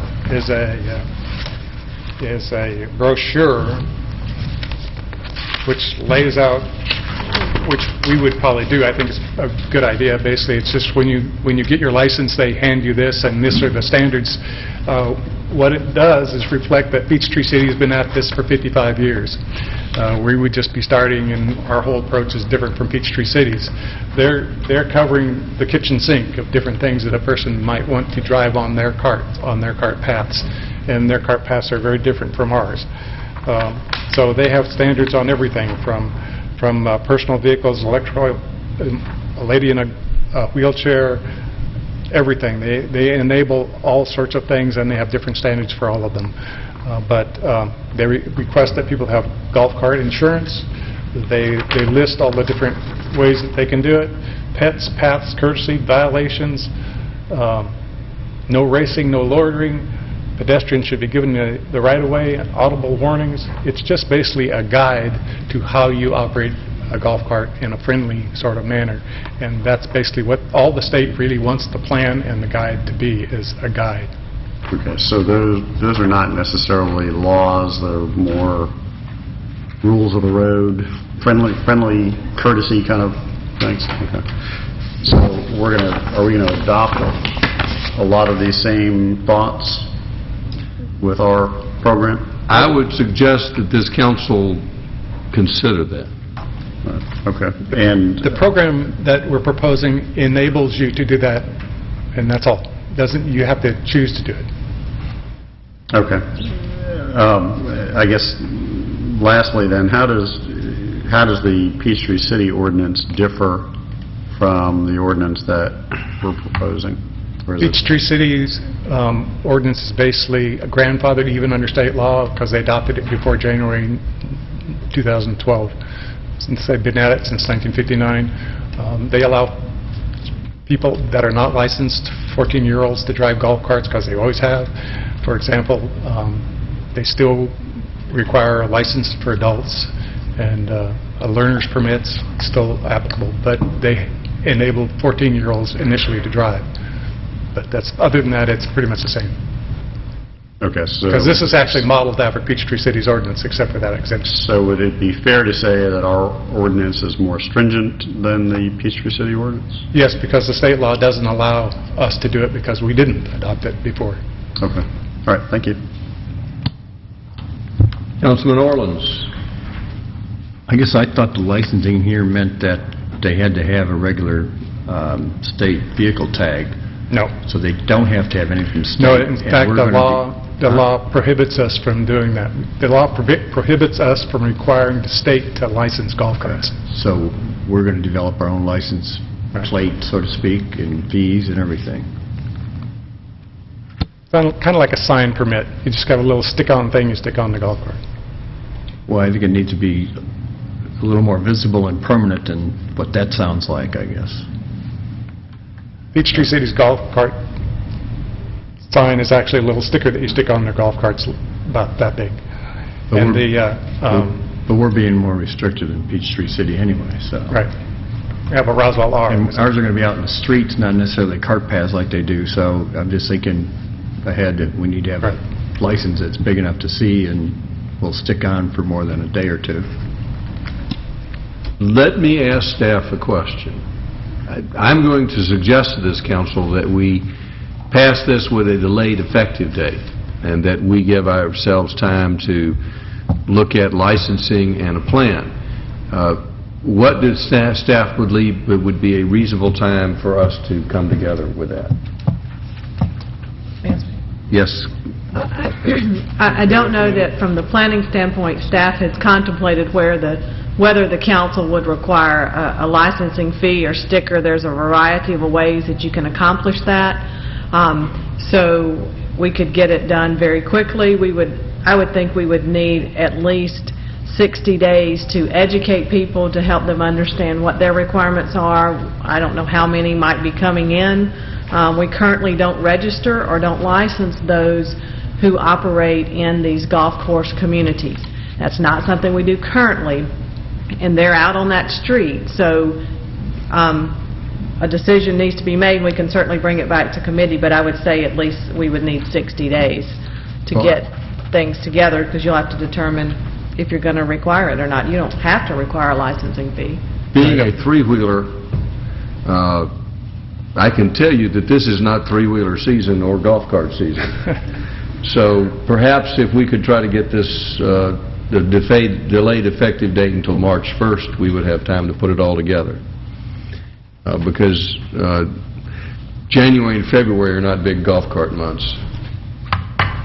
So I would suggest to council we make this effective within the delayed effective date.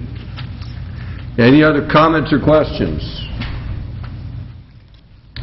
Mr. Davidson, would you read the ordinance?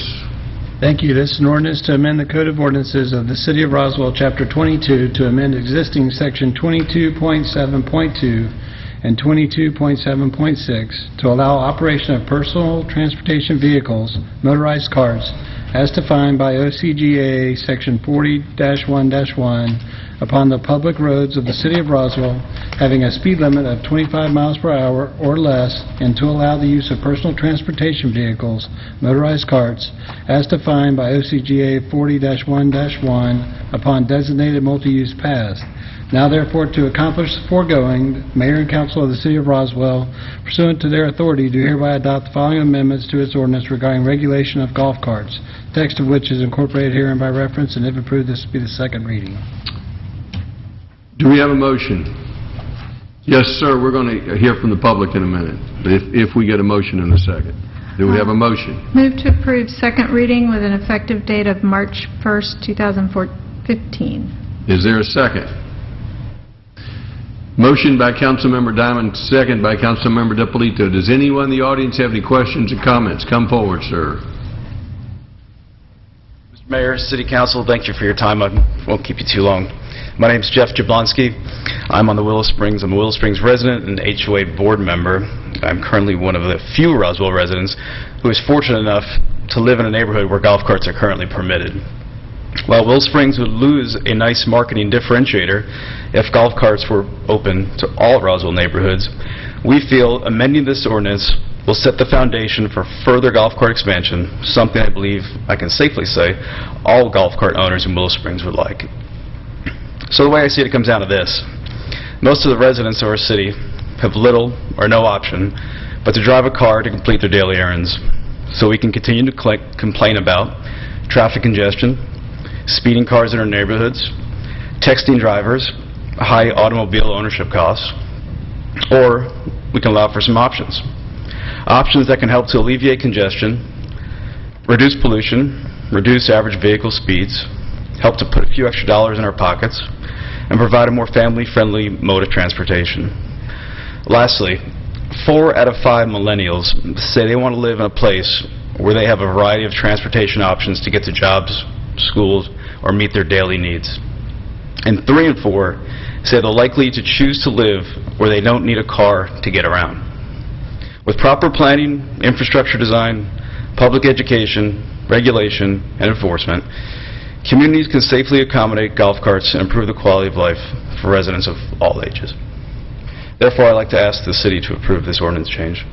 And lastly, I've read the Peachtree City Amendment. Actually, the AARP, believe it or not, has a great article, a 35-page document, probably meant for city leaders, titled Policy Design Considerations for Accommodating Low-Speed Vehicles and Golf Carts in Community Transportation Networks. It's a great read. So, and then regarding the fee, Peachtree City, I have a lot of friends that live down there.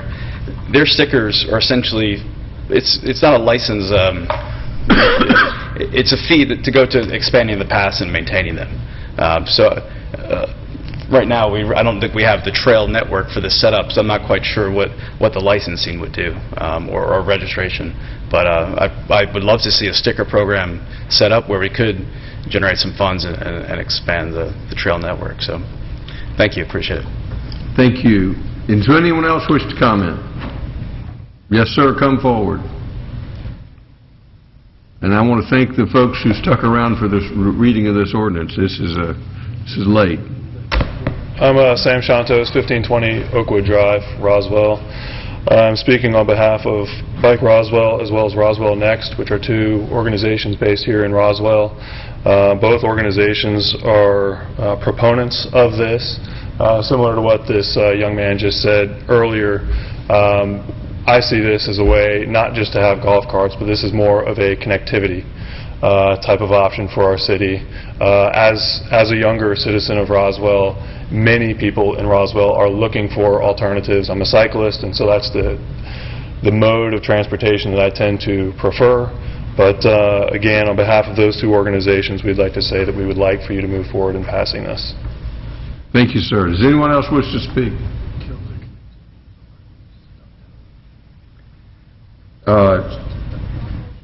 We have a motion and a second. Is any further discussion? All in favor of the motion, raise their hands. Passes unanimously. I want to thank council for supporting this. I want to thank staff for all the work that you're going to have to do to put this into effect. I particularly want to hear from our Public Safety Department. One of the reasons I can see a reason for a sticker is at least we can identify the folks who are delaying traffic, and so I'm not looking for a revenue system as much as an identification and a governance system. I think it's very positive. I did speak with Steve Brown, who was the former mayor of Peachtree City and the current chairman of Forsyth County. Their law allows, not only Forsyth County also allows folks at 25 throughout the county. and he has said that really he has nothing but positive things to say about how golf carts have influenced Peachtree City and Fayette County, and I'm confident it will be a positive influence in Roswell. I'm sure there will be some adjustments that will need to be made, but just as bicycles have helped connectivity and created a different culture in Roswell, I think we'll see the same thing with golf carts. The biggest difference is, I think, golf carts were going to be... the council may have received it. I received a letter from a person with a disability. And he talked about how this gave him freedom to get around town that he didn't have in the car. So it's for some of us it's a convenience, for others it will be lifestyle, but it will make Roswell a better place to live in the long run. So I want to thank everyone who supported this and everyone who will be working on this project. But I want to hear in particular from public safety, because my biggest concern is that we don't lose our, public safety is always our first concern, and we want to make sure that y'all take a hard look at this. And again, thank everyone for making this happen. What's next? Next item is approval of an intergovernmental agreement, IGA, with Cobb County, Fulton County, and the City of Roswell regarding the Willio Road Bridge Replacement Project. And Deputy Director of Transportation, Mohammed Roth, is here, as well as Rob Del Ross to tell us. Thank you so much, Nancy. I'll just invite Rob Del Ross to present, and I just want to take a quick moment to announce that Rob Del Ross has been promoted to the Engineering Design Manager's position effective January 1, and he's replacing Franco DeMarco, who is retiring by the end of this year. So congratulations, Rob. Thank you, Mohammed.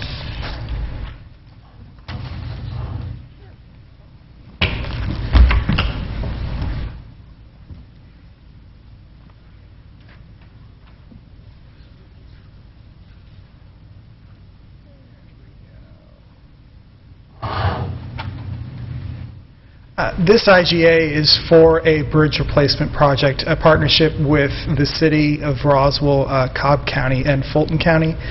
The existing bridge on Willio Road, you see in green, is very narrow and has no bicycle pedestrian facilities.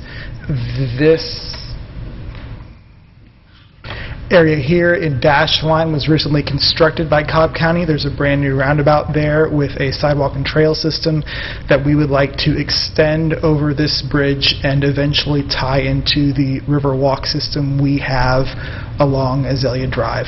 We envision a brand new bridge with a sidewalk on this side and a multi-use trail on this side.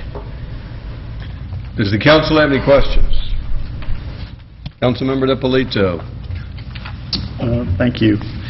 A couple of questions. Under the financial impact section, it mentions that there's $1,936,440 scheduled in our CIP. Is that in our current CIP that's scheduled? I believe it's a 5-year CIP, so yes, that was part. Okay, but if this agreement goes through, the city's portion would be half of that, essentially. Correct. All right. We envision splitting the construction costs, whatever that ends up being, 50-50 with Cobb. Based on our estimate at this time, that leaves a Roswell share in the neighborhood of $800,000 for construction.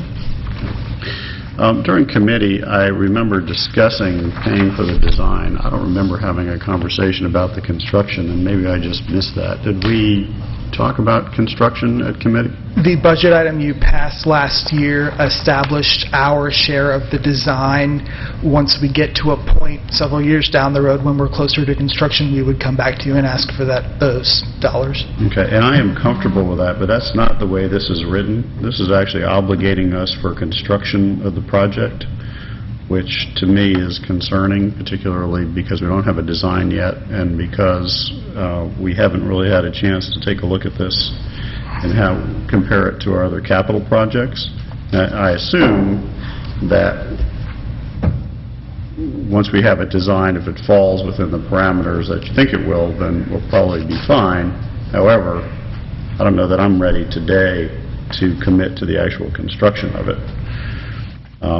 Can you show me where you think it obligates the city to that Yes, construction? Section 1.2, project costs, it says Roswell and Cobb shall fund all costs associated with the engineering, utility relocation, right-of-way acquisition, and construction of project. Let's turn that to Mr. Davidson to say, what is our obligation if we sign this contract? Are we committed to a blank check, or what limitations are on this? Well, if you go to Exhibit A, the maximum that we'd be required, if you read below the little chart there, it says, funds listed are the maximum contribution excluding only right-of-way acquisitions costs unless additional funding is otherwise agreed upon. If this council hasn't approved the funding, then we're not going to be obligated to it. This is just listing the maximum that we would be responsible for at this time. Let me see if I got this straight. If we sign this, but later we do not approve the funding, what happens? The project doesn't happen. So we're not committing ourselves to funding. We've agreed to this, but we can, if a future council decides not to fund this, then Cobb doesn't have an action against us. They can call us deadbeats, but they don't have an action against us. Is that fair to say? That's fair to say. Councilmember Ippolito. Well, I guess I have an additional concern, because if you look at Section 10.1, it's listed as additional funding, but the first sentence reads, both Roswell and Cobb have allocated and committed funds for the costs associated with the design, implementation, and construction of the project. So that's saying right there that we've committed the funds. So I think the wording of this is pretty specific. In 1.2 it says, we shall fund, and then under 10.1 it says we have allocated and committed funds. That's pretty direct to me. Mr. Davidson, your response. Again, I think you have committed funds in that the project is in the CIP. You're not obligated to actually fund that. It's that's going to be up to the mayor and council at the time. Mayor and councils pull funding from projects all the time, so the project, Cobb County cannot make the city of Roswell do any kind of project in Roswell. They could do a project on their part of the bridge. Our part of the bridge wouldn't work, so there's really no way they could do anything to us. So. Okay, well, I guess we can agree to disagree on that. There's, under the middle of Section 1.2, there's a parenthetical in there that's in the form of a question. So I guess we need to figure out, is that a question or is that a statement? That parenthetical should have been deleted. Okay, so the whole thing is taken out? Correct. Okay. And then lastly, under engineering, it says that the responsibility of the engineering phase lies with Cobb, which I think is fine, but it says with decisions made and directions to the design engineer given by Cobb, and only Roswell gets to participate in material decisions. But since this is 100% on our city, I would think we want to say in what that design looks like. Cobb staff sees this project very similar to us in that it's a 50-50 partnership. The sentence stating decisions made and directions to the design engineer given by Cobb, that's important to specify in order to establish the point of contact for the consultant being managed by one government versus the other. I agree with that. What I have an issue with is that we only have the opportunity to speak to the design on material issues. I think we want, it's like, as you said, it's a 50-50 project. We should get 50% of the vote on how it's designed. I think that's reasonable. And that may have been the intent, it's just not written that way. Similar to the fact that the intent was not for us to obligate ourselves to the construction, but we are. So I think both those things are incorrect. I can tell you that's definitely the intent. I'll defer to the city attorney on how we want to revise that one sentence. I don't believe that would be an issue for Cobb County or Fulton County. Okay, thank you. One other question.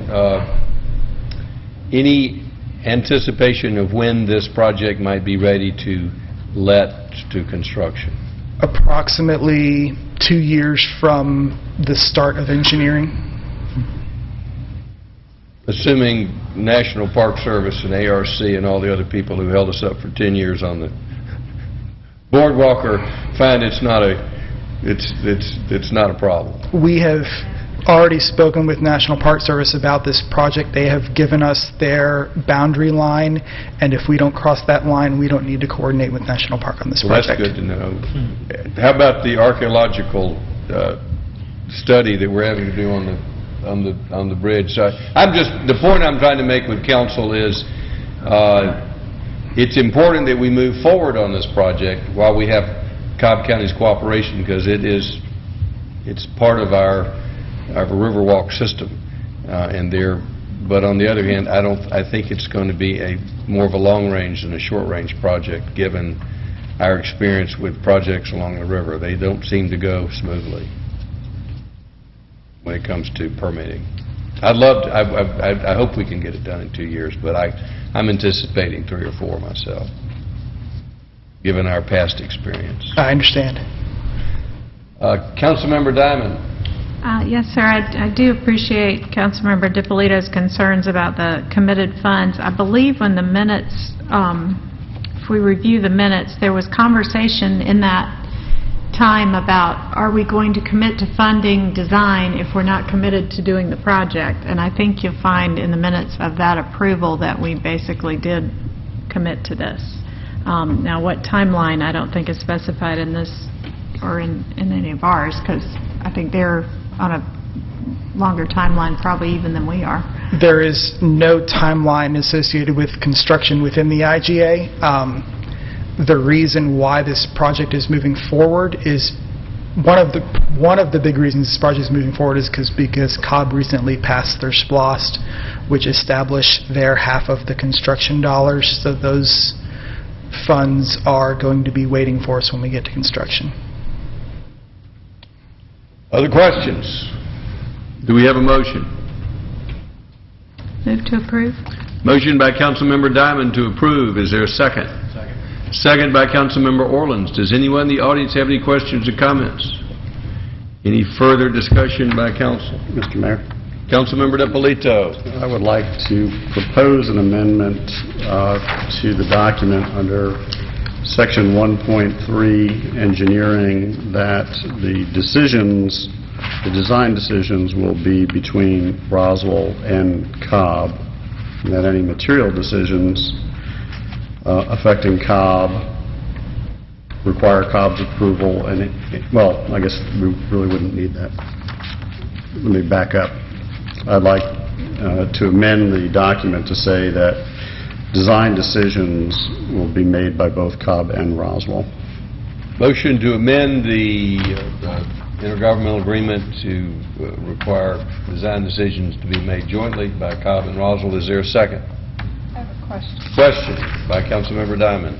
So, Mr. Davidson, how does that square with, I think the point of this was Cobb was taking the lead because they are the bigger entity and can wade through some of this more efficiently than we can. How does that affect that? Well, from a practical perspective, I'd ask our transportation department. That will affect the project very little. We, as staff, have a good relationship with the director and the deputy director and the PMs at Cobb. Regardless of how we word that second sentence of 1.3, I'm assured they would have done that anyway. Okay, then I'll accept the amendment. All right. We have a motion and a second to accept the agreement with the change suggested by Councilmember DiPolito. Any further discussion? All in favor of the motion, raise your hands. That's unanimous. Actually, Mr. Mayor, I did not vote for it. Pardon, I didn't hear you. I did not vote for it. I still am uncomfortable with the wording in the document, so I'm supportive of the design of the project. Supportive of the amendment, but didn't support. I got you. So it's Councilmember Dippolito is opposed. That passes 3-1.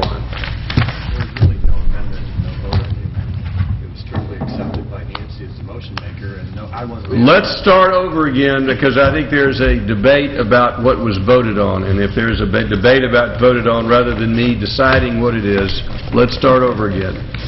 Councilmember Diamond, we're going to start from scratch. Do you have a motion? I have a motion to approve the IGA with Cobb County, but I'm going to have to ask Mr. Dippolito to repeat his 1.3 adaptation. Yes, my suggestion was that under Section 1.3, that design decisions are made mutually between Cobb and Roswell.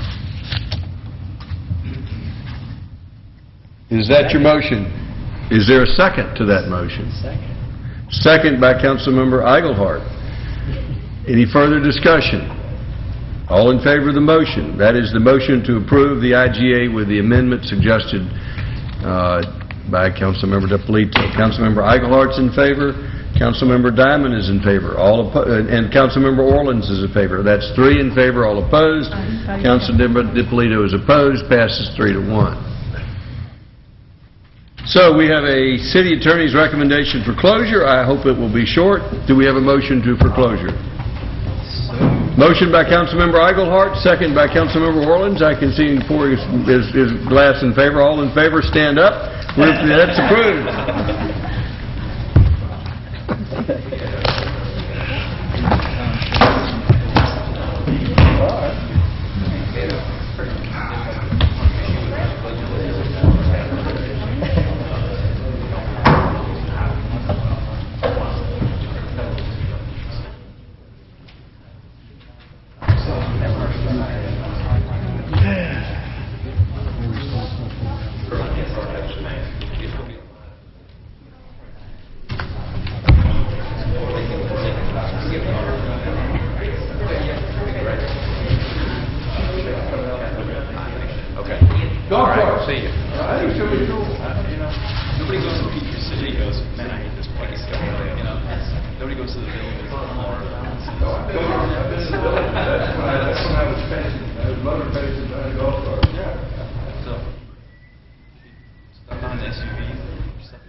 No, it's going to be cool. We're going to be, Peachtree City has this built-in advantage with the trails. We're going to be on the road. Near trails too. But actually the trails, because the trails, you get the golf carts on the trails, especially two-way, maybe very limited places, but most of these multi-purpose trails,